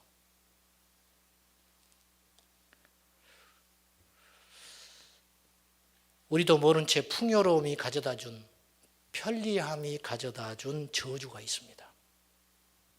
애통함이 사라졌어요. 누가 울면서 요새 예수 믿어요? 누가 그렇게 절박하게 예수 믿습니까? 쉬운 예수 믿으려고 하지. 간절한 거 사라졌습니다. 저희 학교 채플 때 엄두선 목사님, 은성수도원 원장이신 엄두선 목사님이 한 20여 년 전에 오셔가지고 머리가 하얗게 스포츠로 깎고는 시커먼 분이 오셔가지고 눈이 반짝반짝 해가지고 눈에 안광이 나오는데 우리를 쫙 째려보면서 이렇게 말했어요. 정신 똑바로 차리라고 호통을 치면서 예수 얼이 빠졌다고. 예수 얼이 빠졌다는 거예요. 지금 크리스찬들이 예수 혼이 빠져버렸다는 거예요. 예수 정신이 빠져버렸다는 거예요. 그리고 호통을 치는데 아무 소리 못했어요. 제자가 없다 이분이. 제자가. 은성 수도원을 누구한테 줘야 되는데 맡을 사람이 없대요. 왜? 고생을 안 하려고 해요. 목사들도. 자청해서 제자 된다고 와서 쓸만한가 싶으면 얼마 못 견디고 도망가 버리고, 또 제자를 하나 받아줬더니 그 동네에서 고추 따다가 처녀를 만나가지고 둘이 바람나서 도망가 버렸더라. 그래서 이분이 그냥 통탄을 하는 거예요. 여러분, 예수의 얼이 빠졌어요. 예수 정신이 없다는 거예요. 이 시대가 그런 시대다. 참을 수 없을 만큼 가볍고 무책임하고 천박한 기독교가 되어버리고 말았다는 거예요. 예수님 당시에 주님이 이렇게 말하셨어요. 피리를 불어도 아이들이 피리를 불어도 춤추지 않고 애곡해도 울지 않는다. 당연하죠. 왜? 그건 소꿉장난이니까. 지금이나 예전이나 똑같았나 봐요. 문화라는 게. 아이들이 맨날 보는 것이 잔치하는 것하고 장례 보는 거예요. 그것이 제일 인상에 남는 거예요. 잔치집에 가면 피리를 붑니다. 춤을 덩실덩실 춰요. 근데 얘들은 피리를 부는데 춤을 못 춰요. 왜? 진짜가 아니니까. 흥이 나야 춤을 추지. 진짜 기뻐야 춤을 추지. 피리는 부는데 춤을 못 추는 거예요. 장례식 가면은 통고라고 울어요. 그런데 애들이 우는 흉내를 내는데 속으로는 낄낄거리고 웃고 있어요. 눈물이 안 나요. 왜? 진짜 죽은 게 아니거든요. 주님 말씀했어요. 이 시대가 그와 같다. 피리를 불어도 반응을 안 한다. 애곡을 해도 울지 않는다. 당신 지옥 간다고 해도 울질 않아요. 그렇게 믿으면 큰일 난다고 해도 가슴을 찢지 않는다. 2000년 전에도 그랬고 지금도 그렇다. 앞으로는 더 그런 시대가 많아질 거다는 거예요. 왜? 가볍기 때문에. 어찌하냐고 말이에요. 어떻게 하냐. 오늘 우리의 적은 무엇입니까? 우리에게서 절박함과 순수함과 첫사랑을 빼앗아가고 있는 것이 뭡니까? 풍요로움입니다. 자유입니다. 넉넉함입니다. 그것이 우리의 기도의 무릎을 빼앗아갔고 회개의 심령을 빼앗아가 버렸습니다. 이 빼앗겨버린 이 놀라운 영적 가치들을 오늘 다시 가져오시기를 축원합니다. 북한 지하교회 성도들이요 탈북을 합니다. 어떤 목사님이 중국에 이제 강의를 하러 갔어요. 강의를 하러 갔는데 한국에 들어오기를 위해서 기다리는 몇 달, 몇 년의 시간이 있습니다. 몰래 숨어가지고 잡히면 다시 북한으로 추방되니까 그 시간이 제일 힘들고 초조한 시간이에요. 근데 그 집을 방문을 했어요. 몰래 연결이 돼가지고 갔더니 이방 방에 한국 교회를 위한 기도의 제목이 붙어 있더라는 거예요. 한국 교회를 위한 기도의 제목. 그래서 이 목사님을 붙들고 목사님 제가 남한 교회를 위해서 날마다 기도합니다. 근데 그 소리를 들으니까 이분은 진짜 날마다 기도하는 분 같더래요. 진짜 그렇게 하고 있는 것 같더래요. 그래서 기도 제목을 이렇게 봤대요. 봤더니 자기를 위한 기도는 하나도 없어요. 전부 한국교회를 위해서 걱정하고 염려하며 기도 제목 10가지를 써놨어요. 물질주의, 타락한 목회자들, 성도들의 변화되지 않는 모습들 그런 것들만 딱 써놓은 거예요. 부끄러웠다는 거예요. 여러분 이거 아셔야 돼요. 우리 남한 교회 성도들이 북한 지하교회 성도들 염려하고 울고 기도하지요. 천만에. 북한에 있는 지하교회 성도들이 우리를 위해서 기도하고 있어요. 우리는 모든 걸 가졌는데 왜 우리를 위해서 기도합니까? 그들도 알아요. 우리가 가짜가 됐다는 걸 아는 거예요. 소문에 들어서 아는 거예요. 그들이 탈북해가지고 남한 교회에 와서 깜짝 놀란다는 거예요. 남한 교회에 와서 예배드리고 깜짝 놀란다는 거예요. 왜? 감격이 없어요. 감격이. 성령님이 안 계셔요. 예배드리는데. 찬양이 이렇게 할 수 있냐 이렇게. 기도를 어떻게 이렇게 할 수 있냐 이거예요. 어떻게 예배를 이렇게 드리냐. 북한에서는 이렇게 상상할 수도 없는 예배라요. 하나님의 영이 떠난 예배를 드리고 있다. 그래서 그들 중에는요 다시 북한으로 보내달라고 기도하는 사람이 있다는 거예요. 여기서 예배 못 드리겠다는 거예요. 이만큼 우리가 위기에 와버렸어요. 그런데 위기인지를 몰라요. 애곡에도 눈물이 안 나요. 이상 목사님 모퉁이돌 선교회 대표인데 지난 주간에 문자가 왔더라고요. 단체 문자를 쫙 보냈죠. 긴급 기도 제목이 왔어요. 김정은의 지시로 대대적인 지하교회에 색출이 있다. 기도해달라고. 무엇이 위기죠? 그것이 위기일까요? 풍요로움이 가져다준, 번영이 가져다준 나태함과 안일함과 교만함이 더 큰 적이라 저는 그렇게 생각합니다. 왜 예수님께서는 부자가 천국 가는 것이 그렇게 어렵다고 하셨을까요? 부자 청년이 예수님을 따르고 싶었어요. 네가 율법을 지켰냐? 어릴 때부터 지켰습니다. 자신만만했어요. 근데 예수님은 이 본질을 비켜가지 않아요. 이 부자 청년에다가 비수를 꽂아버렸어요. 너에게 한 가지 부족한 것이 있다. 아마 길을 쫑긋 세웠을 거예요. 뭐든지 할 수 있거든요. 자기는 집을 나오라면 나올 수 있어요. 더 뭔가 열심을 내라면 열심을 낼 수 있어요. 부자는 그런 생각을 했을 거예요. 예수님이 너에게 한 가지 부족한 것이 있다. 아, 내가 최선을 다해서 하나님이 기뻐하는 것이라면 다 하고 왔는데 이분의 양의 안차는 뭔가 있구나. 아, 그거 내가 보충하면 되겠지. 순간 그렇게 생각했을 거예요. 근데 예수님이 하신 말씀은 뜻밖의 말이었어요. 너의 그 많은 재산을 가난한 자에게 다 나눠줘 버리고 나를 따르라. 생각지 않은 주문이 뚝 떨어져 버린 거예요. 이 부자 청년이 거기서 꼬꾸라져 버렸습니다. 못 따라갔어요. 근심하며 돌아갔어요.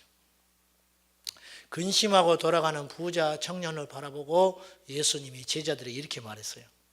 부자가 천국 가는 것이 너무 어렵다. 얼마나 어려운지 낙타가 바늘기에 들어가는 것보다 더 어렵다. 불가능하다 그 소리. 제자들이 깜짝 놀랐죠. 왜?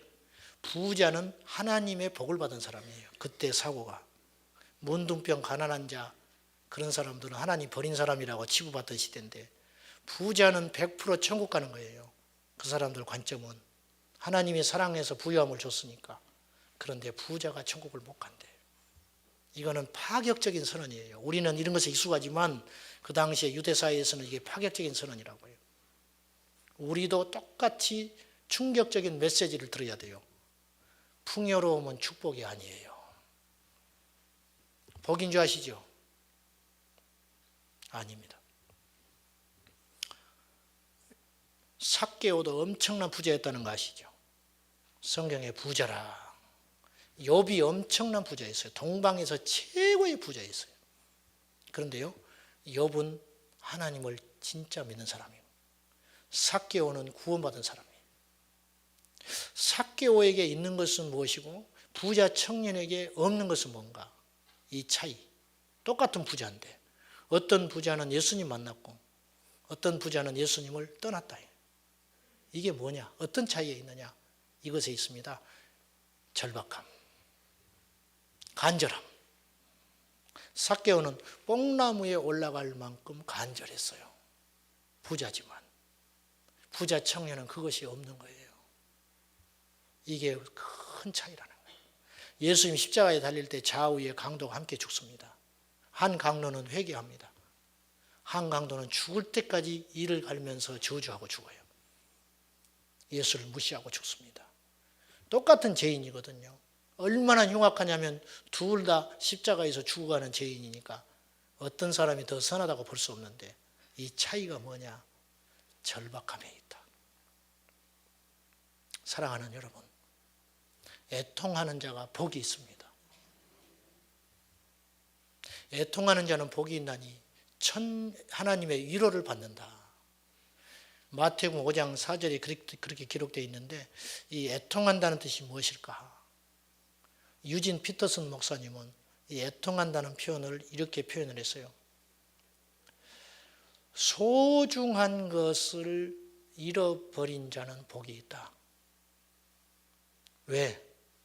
소중히 여기는 그분의 품에 안길 수 있기 때문이다. 그렇게 표현을 했어요. 애통한다는 말을 그렇게 표현을 했어요. 소중한 것을 잃어버리면 얼마나 애가 타겠습니까? 근데 그때서야 그 사람은 가장 소중한 주님의 품에 안길 수 있다. 이것이 애통함의 비밀이라는 거예요.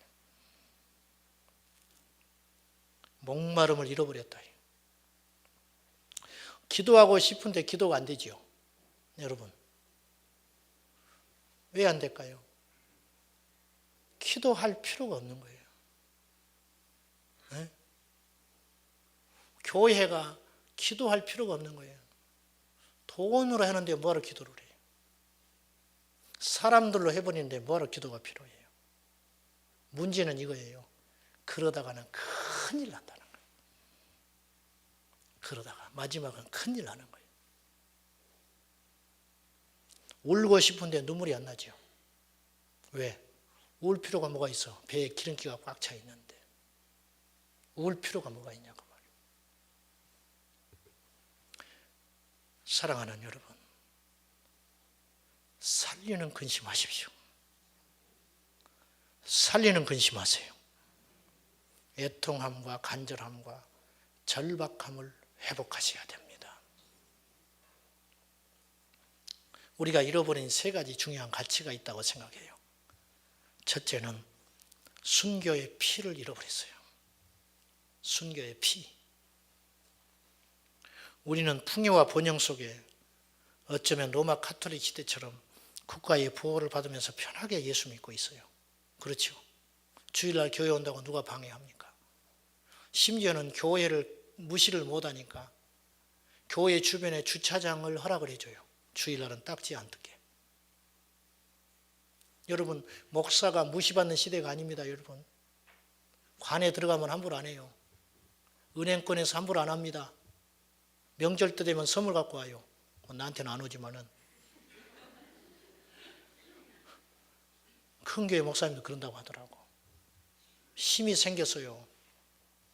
그래서 피를 흘릴 필요가 없는 거예요.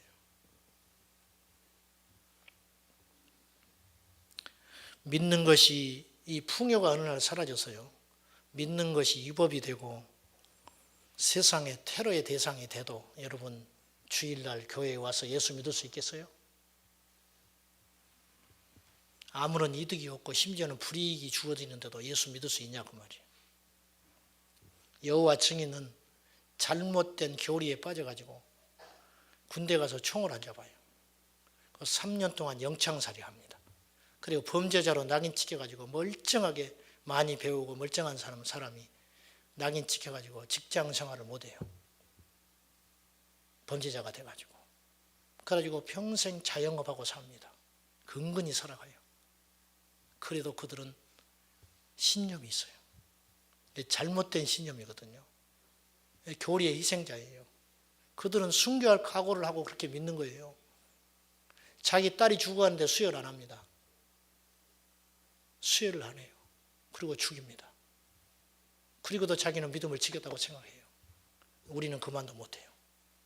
진짜가 우리가 진짜인데, 진짜 참 복음을 만난 사람들인데 피를 흘리지 않는다는 거예요. 두 번째는 주님을 위해 흘리는 땀이 없어요. 땀 흘리지 않습니다. 이 시대에. 교인은 많은데 일꾼이 없어요. 교회는 많은데 진리를 들을 수 없다고 아우성해요. 기천명씩 모이는 교회가 교회 청소를 못해요. 너무 넓으니까. 그래가지고 용역회사에 용역을 줍니다. 청소해달라고. 성도들은 막 손가락질하면서 부려요. 여기 와서 청소해라, 저기 와서 청소해라. 교회를 지킬 사람이 없어가지고 밤에 용역을 줘서 경비를 둬야 됩니다. 교인들이 지킬 사람이 없어요. 누리려고만 하지 땀 안 흘려요. 주일날 주방 봉사 할 사람이 없어가지고 사람 불러다가 월급 줘가면서 주방시킵니다. 더 큰 비극이 뭔지 아세요? 그 주방에서 일한 사람은 예배 못 드려요. 왜? 교인들 밥에 먹여야 되니까. 그러고도 아무 소리 못 하죠. 월급을 받으니까. 우리는 아무렇지 않게 그런 일을 하고 있어요. 지금 땀을 안 흘려요. 주님을 위해서 땀 흘리지 않아요. 교회를 위해서 땀 흘리지 않아요. 영혼을 위해서 땀 흘리지 않아요. 주님 앞에 가서 우리 어떻게 하려고 그래요? 어떻게? 전부 쉽고 편안하고 안락하고 좋은 데만 찾아다니는 거예요. 좋은 데만. 절대 변하지 않는 유일한 법칙이 있습니다.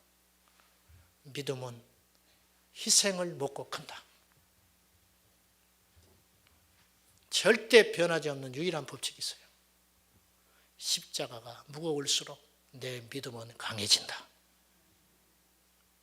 그것이 우리가 언제부터 이렇게 됐지요? 우리의 정말 위기가 뭡니까? 지금 위기입니다. 일제시대가 위기가 아니에요. 영적 위기다 지금. 일제시대는요, 뜨거운 기도가 있었어요. 불끈한 열정적인 믿음이 있었어요. 핍박 속에서도. 요즘에 없잖아요. 없다고 하면 그렇지만은 약해져 있잖아요. 세 번째는 애통에 눈물이 없습니다. 피가 없고 땀이 없고 눈물이 없어요. 눈물이 사라진 시대를 살고 있습니다. 십자가의 피 묻은 복음 대신에 번영과 성공과 인본주의적 신앙이 대신하고 있어요. 성도들은 부담 없는 설교를 찾아 즐기고 있고 목사들은 부담 없는 설교를 하기 위해서 노력하고 있어요. 요한계시록 3장 15절과 16절에 보면은 주님께서 라우디게아 교회에 보낸 경고의 메시지가 있습니다. 내가 너의 행위를 아노니 내가 차지도 아니하고 뜨겁지도 아니하도다. 내가 차든지 뜨겁든지 하기를 원하노라. 내가 말하기를 나는 부자라 부요하여 부족함이 없도다 하나 내 공고한 것과 가련한 것과 가난한 것과 눈먼 것과 벌거벗은 것을 알지 못하노라. 지금 우리는 벌거벗은 임금 같아요. 전부 우리더러 잘못됐다고 하는데 우리는 잘못된지를 몰라요. 주님이 십자가에서 통곡하고 울고 계시는데 우리는 웃고 있어요. 뭔가 잘못됐지요. 크게 어긋났지요. 이게 위기라는 거예요. 순교의 피를 흘리십시오. 애통의 눈물을 흘리십시오. 주를 위한 수고의 땀을 흘리십시오. 그것이 천국에 가서 영광이 될 것입니다. 듣기 싫어하니까 설교 그만해야 되겠어요. 중국 이 나라 때 편작이라는 명의가 있었어요. 화타에 비길 만한 명의. 이 편작이 어마어마한 의술을 갖고 있다고 소문이 나가지고 이 나라 왕이 어느 날 부릅니다. 당신의 재주가 그렇게 대단하다고 하니 상을 주고 싶다고 불렀어요. 뜻밖의 소리를 해요, 편작이. 저의 재주는 아무것도 아니라는 거예요. 우리 위에 형이 둘이 있다는 거예요. 근데 둘이 다 의사라는 거예요. 당신이 그 사람들과 비교해서 아무것도 아니라면 도대체 형들은 어느 정도 재주를 갖고 있냐고. 근데 왜 우리는 소문을 몰랐냐고. 그러니까 이 편작이 이렇게 이야기를 해요. 우리 셋 중에 큰형님이 제일 으뜸입니다. 우리 큰형님은 사람을 딱 보면 이 사람이 앞으로 무슨 병에 걸릴 걸 안다는 거예요. 그래서 미리 손을 써버린다는 거예요. 약도 주지 않고. 그리고 병의 근본 뿌리부터 해결해 버린다는 거예요. 그래서 사람들이 자기가 병 나은지를 모른대요. 큰형을 만나면. 그래서 소문이 안 난다. 둘째 형은 어느 정도냐. 초기에 약을 줘가지고 고쳐버린대요. 약 한 번만 쓰면 그냥 놔버린대요. 그래서 둘째 형을 만나면 자기가 가벼운 병인 줄 안다는 거예요. 사실은 죽을 병인데. 그래서 사람들이 고마워할 줄 모른다는 거예요. 나는 셋 중에 재주가 제일 졸해서 거의 죽게 된 지경에 이르도록 방치해놨다. 이 약도 저 약도 쓰다가 안 돼서 겨우 그 사람들을 죽을 문턱에 가서 살리는 적이 많이 있었다는 거예요. 그래서 사람들이 자기를 칭찬한다는 거예요. 그러나 실상은 나는 그런 탁월한 의사가 아니라고 그렇게 이야기를 해요. 신앙에도 똑같은 원리가 적용이 됩니다. 여러분, 풍요로울 때 간절하고 애통하고 울면 얼마나 복된 것입니까? 예방하는 의사가 최고 으뜸이라는 거예요. 신앙도 마찬가지라는 거예요. 부요할 때 기도하십시오. 넉넉할 때 기도하십시오. 자유로울 때 마음껏 주님을 찾으십시오. 울 일이 없을 때 애통하십시오. 잃어버리고 애통하면 늦어요. 다시 그걸 회복하려면 피눈물이 나는 거예요. 아무 일이 없을 때 기도하세요. 평안할 때 금식하십시오. 아무런 위기가 없을 때 하나님을 결사적으로 붙드십시오. 이것이 지혜입니다. 우리에게 이런 지혜의 역사가 일어나기를 예수님의 이름으로 축원합니다. 기도하십시다. 하나님, 무엇을 먹을까 무엇을 마실까 죽이는 근심하는 것이 아니고 어떻게 하면 주님을 영화롭게 할고 어떻게 하면 천국에 가서 주님 만날 때 부끄럽지 않을고 살리는 근심할 수 있도록 도와주시옵소서. 눈물이 마른 시대입니다. 수고의 땀이 사라진 시대입니다. 순교의 피가 효력이 다해버렸습니다. 주님, 우리가 깨어서 날마다 주님을 찾게 하시고 애통함과 절박함과 간절함과 절실함으로 주님을 찾는 자 되게 하여 주시옵소서. 예수님의 이름으로 기도하옵나이다. 아멘. 로마서는 사도 바울이 3차 전도 여행을 하는 중에 고린도에서 3개월을 머무를 때 로마에 있는 기독교인들에게 편지를 보냈습니다. 그래서 로마서라는 이름이 붙이게 된 겁니다. 특이한 것은 아직 사도 바울이 로마에 공식적으로 들어가지 않은 상태라는 겁니다. 바울이 들어가지도 않았는데 로마에 기독교인들이 생겨난 거예요. 그건 아마도 바울의 제자요 동역자였던 많은 사람들이, 특별히 브리스길라와 아굴라 같은 사람들이 로마에 이미 들어가서 복음을 전함으로 교회가 형성이 돼 있었던 것으로 이렇게 추측을 해볼 수 있습니다. 7절 말씀에 사도 바울이 이런 담대한 확신 가운데 로마에서 핍박을 견디면서 숨을 죽이고 하루하루 예수 그리스도를 믿고 있는 로마의 기독교인들에게 편지를 보내면서 이렇게 담대하게 선언합니다. 우리 7절 말씀 한번 봅시다. 7절 다시요. 시작. 우리 중에 누구든지 자기를 위하여 사는 자가 없고 자기를 위하여 죽는 자도 없도다. 예. 이 말씀을 이렇게 묵상을 해보면서 제 마음이 먹먹해지고 주님께 부끄러운 생각이 들었어요. 바울이 우리라는 표현을 썼습니다. 바울이 지금 함께 있는 사람들이 누구냐면 그의 이 로마서 편지를 대필하고 있는 사람이 있어요. 이 사람이 더디오라는 사람이에요. 아마 바울이 몸이 몹시 안 좋았던 것으로 추측이 됩니다. 그래서 자기가 직접 편지를 쓸 수 없을 만큼의 지경에까지 간 것 같아요. 그래서 바울이 전해주는 이야기를 더디오라는 사람이 대신 쓰고 있는 거예요. 우리 중에 한 사람이 더디오라는 사람이에요. 그리고 그의 영적 아들이었던 디모데가 함께 했습니다. 그러니 바울이 오늘 우리라는 표현을 했기 때문에 자기 혼자 자신이 아니고 옆에 있는 믿음의 동력자들과 함께 고린도에 3개월을 머물고 있다. 그런데 나는 이런 확신이 있다. 우리 중에 누구든지 한 사람도 예외 없이 자기를 위해 살거나 자기를 위해서 죽는 자가 없다. 누구를 위해서 산다는 거예요. 그러면서 이제 하는 말이 살아도 주를 위하여 살고 죽어도 주를 위하여 죽는다. 이렇게 이야기하는 거예요. 교회를 다니는 성도들 중에는 세 부류의 사람이 있겠다. 그렇게 생각을 해봤습니다. 첫째는 자신이 전부인 사람이 있어요. 교회를 다니면서도 자신이 전부예요. 그러니까 안 믿는 사람이죠. 불신자와 똑같습니다. 교회는 다닐지는 모르지만은 똑같아요. 왜 하나님이 자꾸 이런 말을 할까? 여러분들이 이런 말 계속 듣죠? 우리 교회 다니시는 분들은. 왜 그러겠어요? 성령께서 그런 사람이 있는 거예요. 우리 중에 그런 분들이 계속 있기 때문에 아마 계속 있을 거예요. 전 세계 교회 가운데 반드시 있습니다. 그러니 거기에다가 성령께서 마음이 가 있는 거예요. 안타까우니까. 네.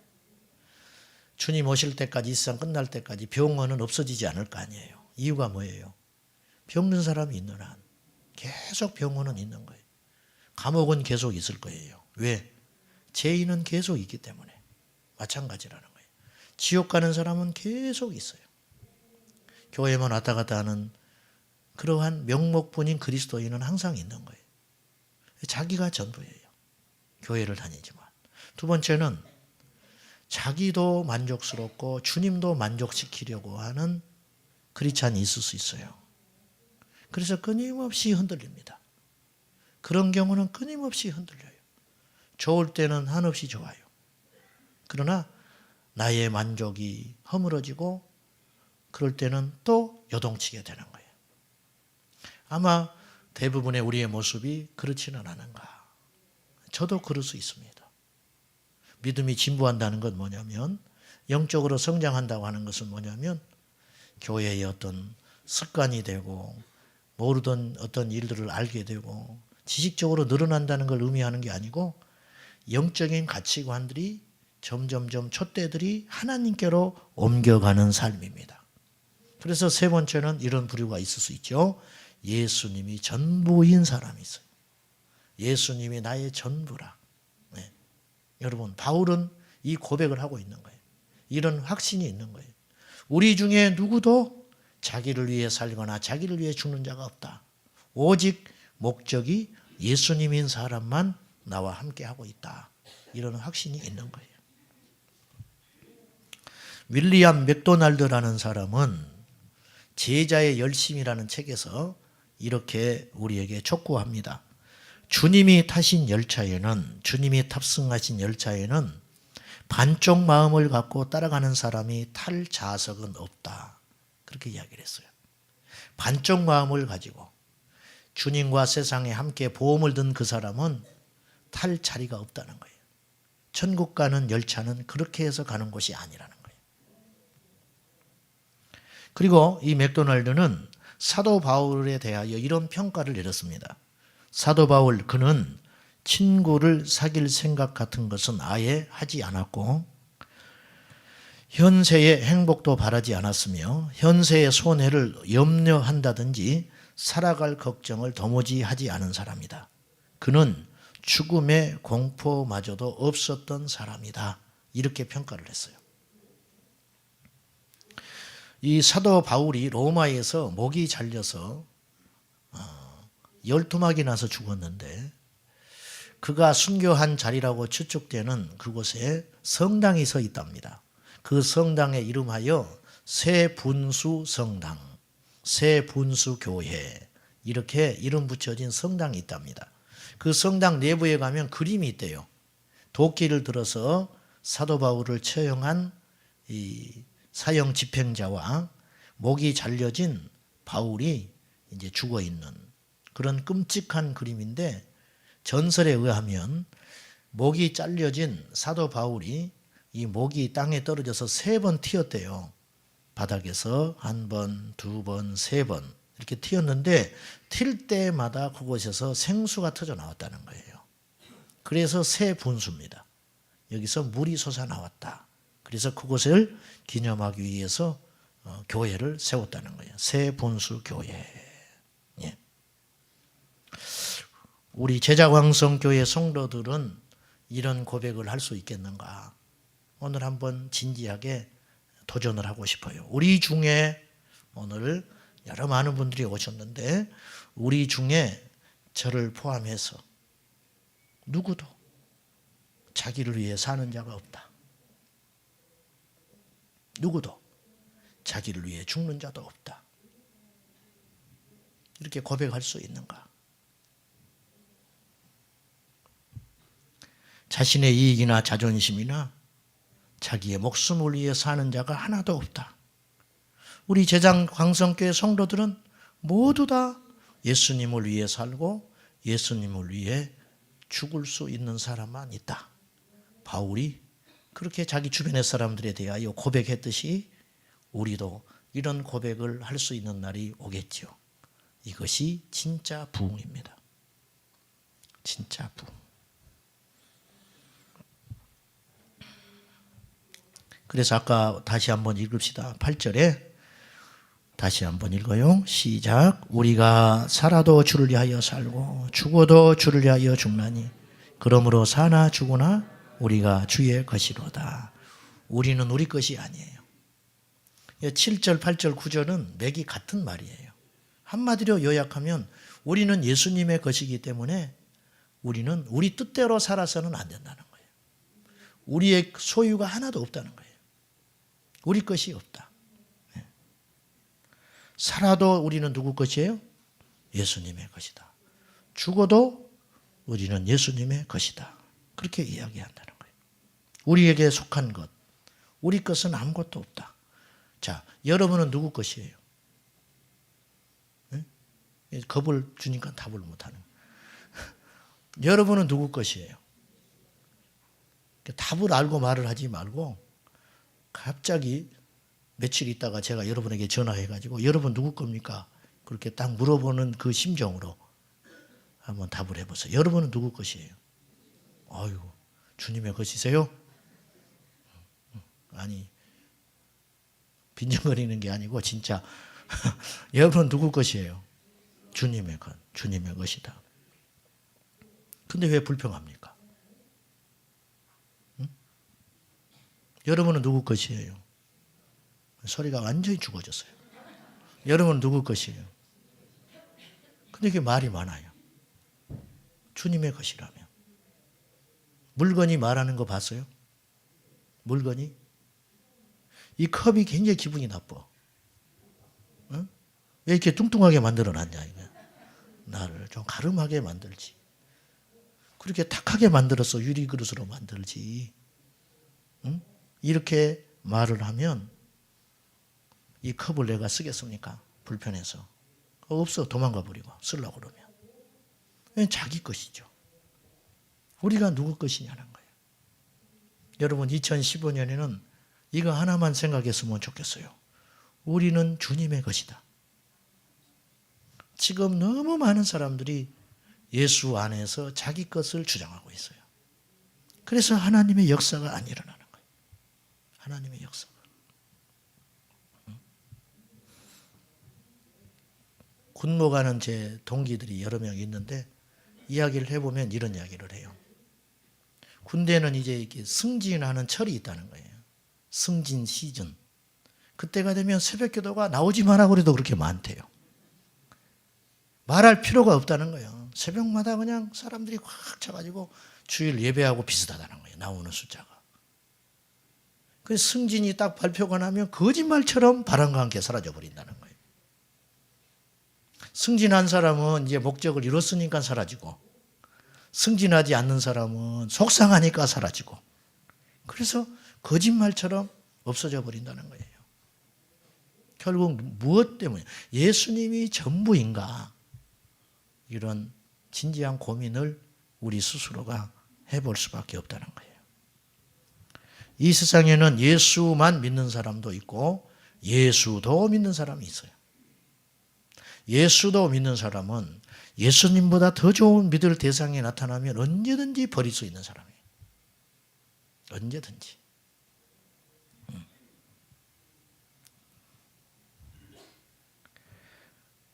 시험에 들었다.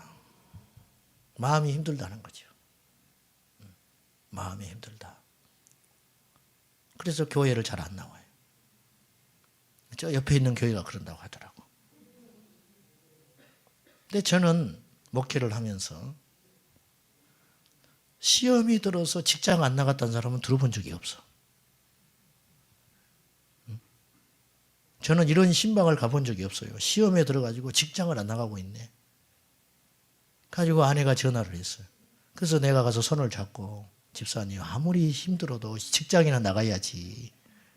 밥줄인데 왜 이러세요? 아 죽겠네 정말. 응? 나 그런 사람을 본 적이 없어. 주님의 것이라며. 자기가 주님 것이라며.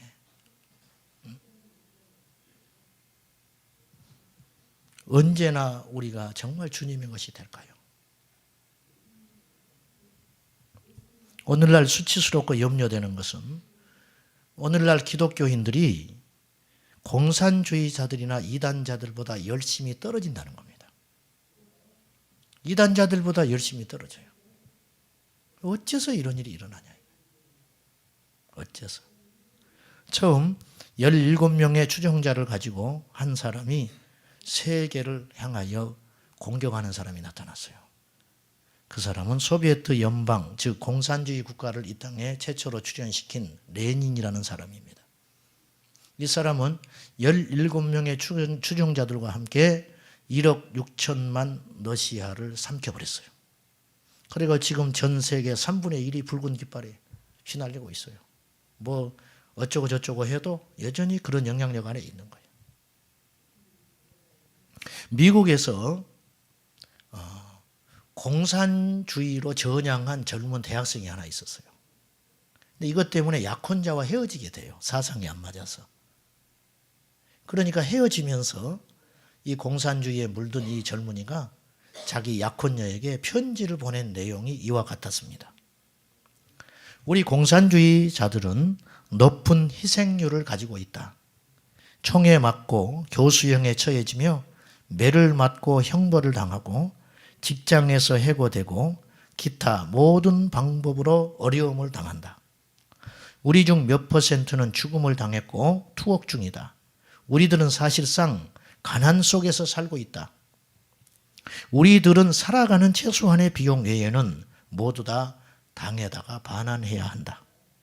우리 공산주의자들은 여러 가지 영화를 본다든지 연주회에 참석한다. 우리들은 살아가는 최소 모두 다 당의 비용 외에는 우리 공산주의자들은 여러 가지 영화를 본다든지 연주회에 참석한다. 우리들은 살아가는 최소 모두 다 당에다가 반환해야 한다. 또한의 비용 외에는 우리 공산주의자들은 여러 가지 영화를 본다든지 연주회에 참석한다. 우리들은 살아가는 최소 모두 다 당에다가 반환해야 한다. 또한의 비용 외에는 우리 공산주의자들은 여러 가지 영화를 본다든지 우리들은 살아가는 최소 모두 다 당에다가 반환해야 한다. 또한의 비용 외에는 연주회에 참석한다. 우리 여러 가지 공산주의자들은 영화를 본다든지 모두 다 당에다가 반환해야 한다. 우리들은 살아가는 최소 연주회에 참석한다. 또한의 비용 외에는 여러 가지 우리 공산주의자들은 모두 다 당을 본다든지 에다가 반환해야 한다. 우리들은 살아가는 최소 연주회에 참석한다. 또한의 비용 외에는 여러 가지 공산주의자들은 우리 모두 다 당을 본다든지 우리들은 살아가는 최소에다가 반환해야 한다. 연주회에 참석한다. 여러 가지 또한의 비용 외에는 우리 모두 다 당을 본다든지 우리들은 살아가는 최소에다가 반환해야 한다. 연주회에 참석한다. 여러 가지 또한의 비용 외에는 공산주의자들은 모두 다 당을 본다든지 우리들은 살아가는 최소에다가 반환해야 한다. 여러분, 율법적이라든지 여러분 율법이 강화됐습니다. 예수님이 오셔서 율법을 부인하지 않았어요. 율법을 폐하는 자는 천국에 못 간다고 했어요. 주님이.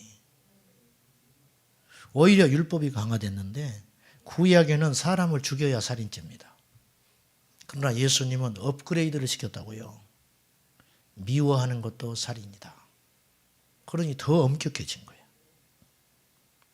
구약의 제사장들 무섭게 주님께 제사했어요. 목숨 걸고 했어요. 실제로 죽으니까. 그럼 업그레이드 된 거거든요. 신약의 예배는. 우리는 얼마나 더 주님께 집중해야 되겠냐. 여러분, 우리 주님이 받지 않는 예배가 너무 많아요. 우리는 예배 드리는 것 같죠. 우리가 신약을 살고 있기 때문에 죽지는 않습니다. 그러나 구약의 기준으로 보면 저는 수백 번 죽었을 거예요. 그래서 더 조심하겠죠. 네. 옆에 어떤 동료 목사님이 죽어버렸대. 왜? 넥타이를 삐뚤게 매가지고 설교하다가 죽어버렸다는 거예요. 예배 시간에. 그러면 저는 이제 얼마나 긴장하겠어요. 그 다음부터. 그 다음 주에. 막 이런 풍토가 교회 안에 생겨지겠죠. 네? 그런데 지금 죽지 않는다고 해서 하나님이 안 계신다든지 우리를 옳다고 인정하시는 건 아니라는 거예요. 단지 은혜로 봐주고 있는 거예요. 은혜로. 그러면 그렇다 손 치더라도 우리가 하나님을 향한 마음은 구약의 제사장과 같은 엄격한 마음은 사라져서는 안 된다는 거죠. 이게 예배자지요. 핵심은 이거예요. 우리가 하나님을 얼마나 경외하느냐에 달려있는 것이죠. 9절 마지막으로 한번 봅시다. 9절 시작.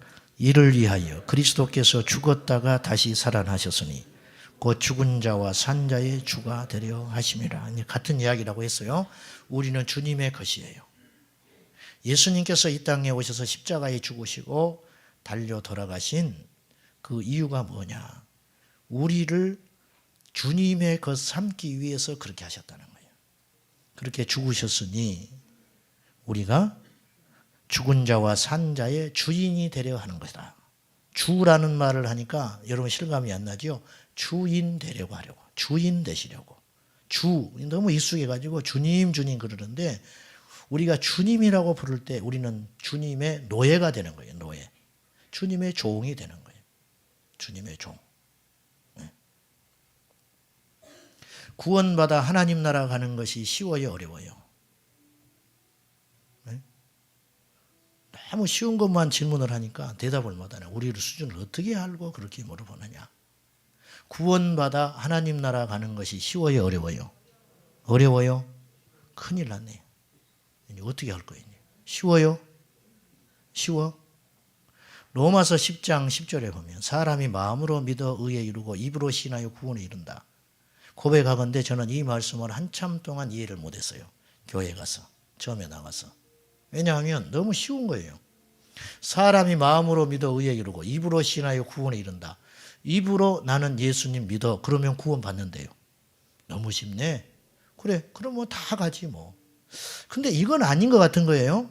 뭔가 이 말씀 속에 비밀이 있는 것 같은 거예요. 그걸 한참 지나서 깨달았어요. 배경을 이해하고 그 말씀을 봤어야 했어요.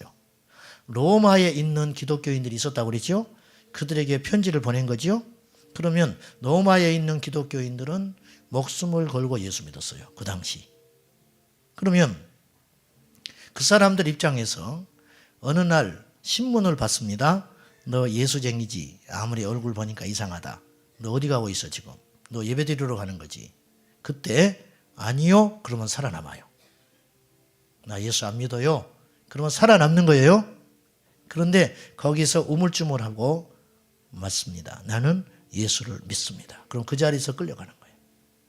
끌려가서 십자가에서 거꾸로 죽든지 불태워 죽든지 사자의 밥이 되든지 그렇게 죽는 거예요. 그러면 그런 질문을 받을 때 너 예수 믿냐? 그렇게 질문을 받을 때 예, 나는 예수를 믿습니다 라고 말할 정도면 이 사람은 입으로 시인하는 거죠. 입으로 시인하는 정도면 예수님이 전부인 사람이다. 예수님의 것이 확실하다. 그 사람이 하나님 나라 가는 거다. 구원받은 증거다. 그러면 2000년의 시간을 뚫고 사도 바울 선생님이 이 시대에 오셔서 한국교회에 편지를 보내면 사람이 마음으로 믿어 의에 이르고 입으로 시인하여 구원에 이릅니다. 이렇게 안 쓸 거라고요. 왜? 그런 것은 너무 쉽거든. 지금 이 상황에서. 이렇게 이야기할 것 같아요. 예수 그리스도를 위해서 목숨을 내놓을 수 있는 사람. 예수 그리스도를 위해서 승진을 거부할 수 있는 사람. 예수 그리스도를 위해서 자기의 전 재산을 내놓을 수 있는 사람. 이 사람은 구원받은 사람이다. 이렇게 말할 거라고요. 이렇게 따지면 얼마나 되겠냐 이거예요. 이렇게 따지면. 요즘 믿음의 수준과 헌신도가 급격히 떨어지고 있습니다. 속지 마십시오. 예수 그리스도는 어제나 오늘이나 영원토록 동일하십니다. 그분을 향한 우리의 믿음도 약해지거나 퇴색해지면 안 돼요. 우리의 믿음의 경쟁 상대는 옆에 있는 분이 아니에요. 초대교회 성도들입니다. 저의 거룩한 영적 대상, 경쟁자는 이웃에 있는 목사님이 아닌 거예요. 저의 경쟁 상대는 베드로고 바울 아닙니까? 여러분의 경쟁 상대는 스데반 집사님이에요. 여러분 경쟁 상대는 빌립 집사님이라고요.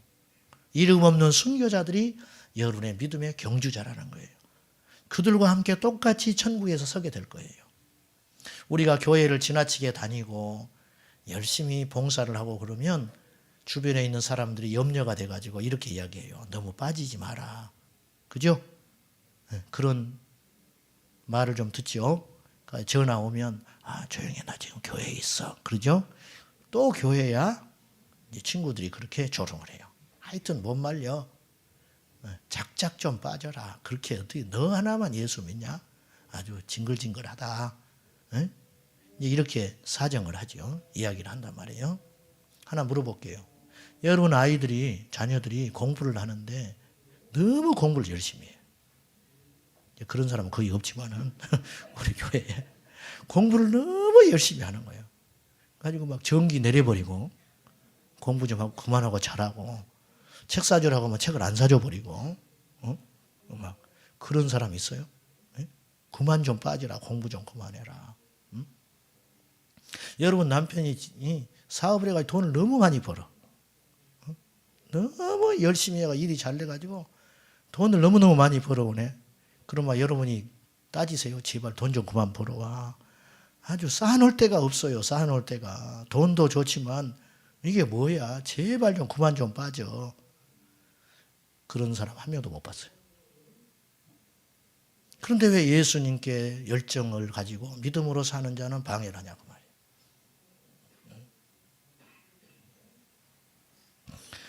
빌립보서 1장 20절과 21절에서 사도 바울이 지하 감옥에 칙칙하고 습기 찬 어두운 곳에서 오늘 죽을지 내일 죽을지 모르는 바울이 감옥에 갇혀서 고백하는 말이 이 고백이에요. 나의 간절한 기대와 소망을 따라 아무 일이든지 부끄러워하지 아니하고 지금도 전과 같이 온전히 담대하여 살든지 죽든지 내 몸에서 그리스도가 존귀하게 되게 하려 하나니 이는 내게 사는 것이 그리스도니 죽는 것도 유익함이라. 여기서 바울은 두 가지를 고백하고 있는 거예요. 첫째로 나는 어떤 것도 부끄럽지 않는 사람이다. 나의 간절한 기대와 소망이 있다. 그것은 아무 일이든지 나는 부끄러워하지 아니한다. 나는 어떤 것도 부끄럽지 않다. 예수 그리스도 안에서 나는 감옥에 갇힌 것이 나는 부끄럽지 않다. 모든 것을 뺏겨버린 게 수치스럽지 않다. 사람들이 조롱하고 미쳤다고 말하는 것이 나는 전혀 아무렇지도 않다. 그래서 빌립보서는 그 4장 작은 서신서는 기쁨으로 가득 차 있는 책이에요. 기쁨. 배경을 모르면 우리가 오해할 정도예요. 바울이 천국에 있는 것 같아요. 천국. 나를 위해 염려하지 마라. 나는 모든 것이 풍족하고 넉넉하다. 막 이런 이야기를 하는 거예요. 천국에 있는 사람 같아요. 천국에 있는 사람. 나는 어떤 것도 부끄럽지 않다. 여러분 무엇이 부끄러우세요? 가난한 게 부끄럽습니까? 게으른 게 부끄럽지 왜 가난한 게 부끄러워요? 외모가 부끄러우세요? 천국 가면 다 회복될 것인데. 못 배운 게 부끄럽습니까? 예수 안 믿는 사람이에요. 저는 그렇게 봐요. 왜 못 배운 게 부끄러워요? 거듭나지 못했기 때문이죠. 우리 집안에 우환이 있는 것이 부끄럽습니까? 내 자식이 많이 공부를 못하고 사고 뭉치가 있는 게 부끄럽습니까? 내가 본이 되지 못한 건 부끄러운 일일 수 있죠. 그러나 그것 자체가 왜 부끄럽습니까? 두 번째 바울은 어떤 것도 나는 무섭지 않다 그런 말하는 거예요. 담대하다 그래요. 나는 무섭지 않다. 죽음도 무섭지 않은 사람이니까. 어떤 것도 무섭지 않은 사람. 지옥만 무서운 사람. 예수님만 무서운 사람. 주님의 엄중한 평가만 무서운 사람. 날마다 두렵고 떨림으로 제가 주님께 목회하고 그러는 건 뭐냐면 천국에 가면 여러분과 똑같이 설 터인데 여러분보다 믿음이 적다고 예수님이 말하면 어떻게 할까? 나는 그게 걱정이 되고 너무 쪽팔리잖아. 야, 저거 대단한 목사인 줄 알았는데 뭐 그렇게도 생각 안 하시겠지만은 천국에 가니까 아이고 아무것도 아니다. 아무것도.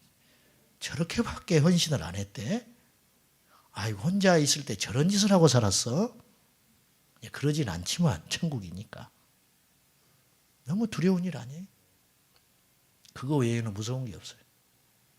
뭐가 무서워요 우리가? 없으면 없는 대로, 있으면 있는 대로, 높이면 높아지는 대로, 낮아지면 낮추시는 대로 날마다 주님 안에 살면 되는 거죠. 이게 진짜 믿음이요. 우리 꼬마 이야기 하나 할게요. 가정사 하는 건 아닌데 일부 때는 또 말도 못했어. 당사자가 앉아 있으니까. 집에 가면 또 으르렁거려 버리니까. 무서워가지고.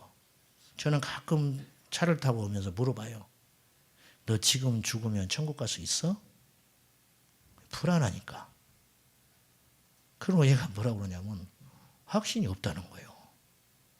제가 깜짝 놀라는 거예요. 야, 이거 심각하다. 내색을 못하지요. 놀랄까 봐. 왜 그렇게 생각하는데? 너는 왜 천국 갈 수 없다고 생각하는데? 그럼 이렇게 답을 해요. 거듭나지 못했잖아. 그러는 거예요. 그럼 네가 거듭난지 안 거듭난지 어떻게 알아? 천국에 갈 수 없다고 말할 때 내 마음이 무너지는데 그 다음에 말을 들으면 안심이 되는 게 하나 있어요. 얘가 이렇게 이야기를 해요. 거듭났으면 내가 이렇게 살지 않지 그러는 거예요. 그 말 들으면 내가 안심이 돼.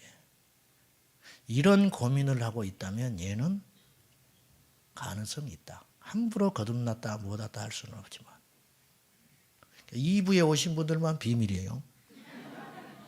또 말해버리면 저는 큰일 납니다. 며칠 갑니다. 저는 이제 목회를 못할 지경이 돼요. 여러분, 제가 가정사를 이야기해서 죄송한데 저는 그게 굉장히 의미 있는 이야기라고 생각해요. 여러분, 예수님이 전부인 사람, 살아도 예수고 죽어도 예수인 사람, 우리가 주님께 속한 사람, 절대 감정에 따라 예수 믿지 마십시오. 형편에 따라 예수 믿지 마세요. 요한 웨슬리는 생전에 이런 말을 했어요. 예수 그리스도를 사랑하는 것 외에는 관심이 없는 사람, 그리고 죄 짓는 것만 무서워할 줄 아는 사람, 그런 사람 100명을 주시면 이 세상을 움직여 보겠습니다. 그랬어요. 나는 그런 사람일까? 예수님을 사랑하는 것이 전부인 사람, 그리고 죄 짓는 것 외에는 평판, 사람들의 시야, 사람들의 조롱, 손가락질 어떤 것도 무섭지 않는 사람, 그 사람이 100명만 있다면 이 세상은 바뀌어질 거라는 거예요. 우리 교회 성도들이 그런 믿음의 용사 되시기를 축원합니다. 2015년 오직 예수로 우리가 출발했습니다. 분주한 가운데도 예수를 잊지 말고, 여러 가지 주의 일을 할 때에도 잘하려고 하지 말고 예수님의 나타내는 사역, 오직 예수를 위해 살고 예수를 죽고 우리는 사나 죽으나 예수님의 것이라고 고백하는 저와 여러분 되시기를 주 예수 그리스도의 이름으로 축원합니다. 기도하십시다.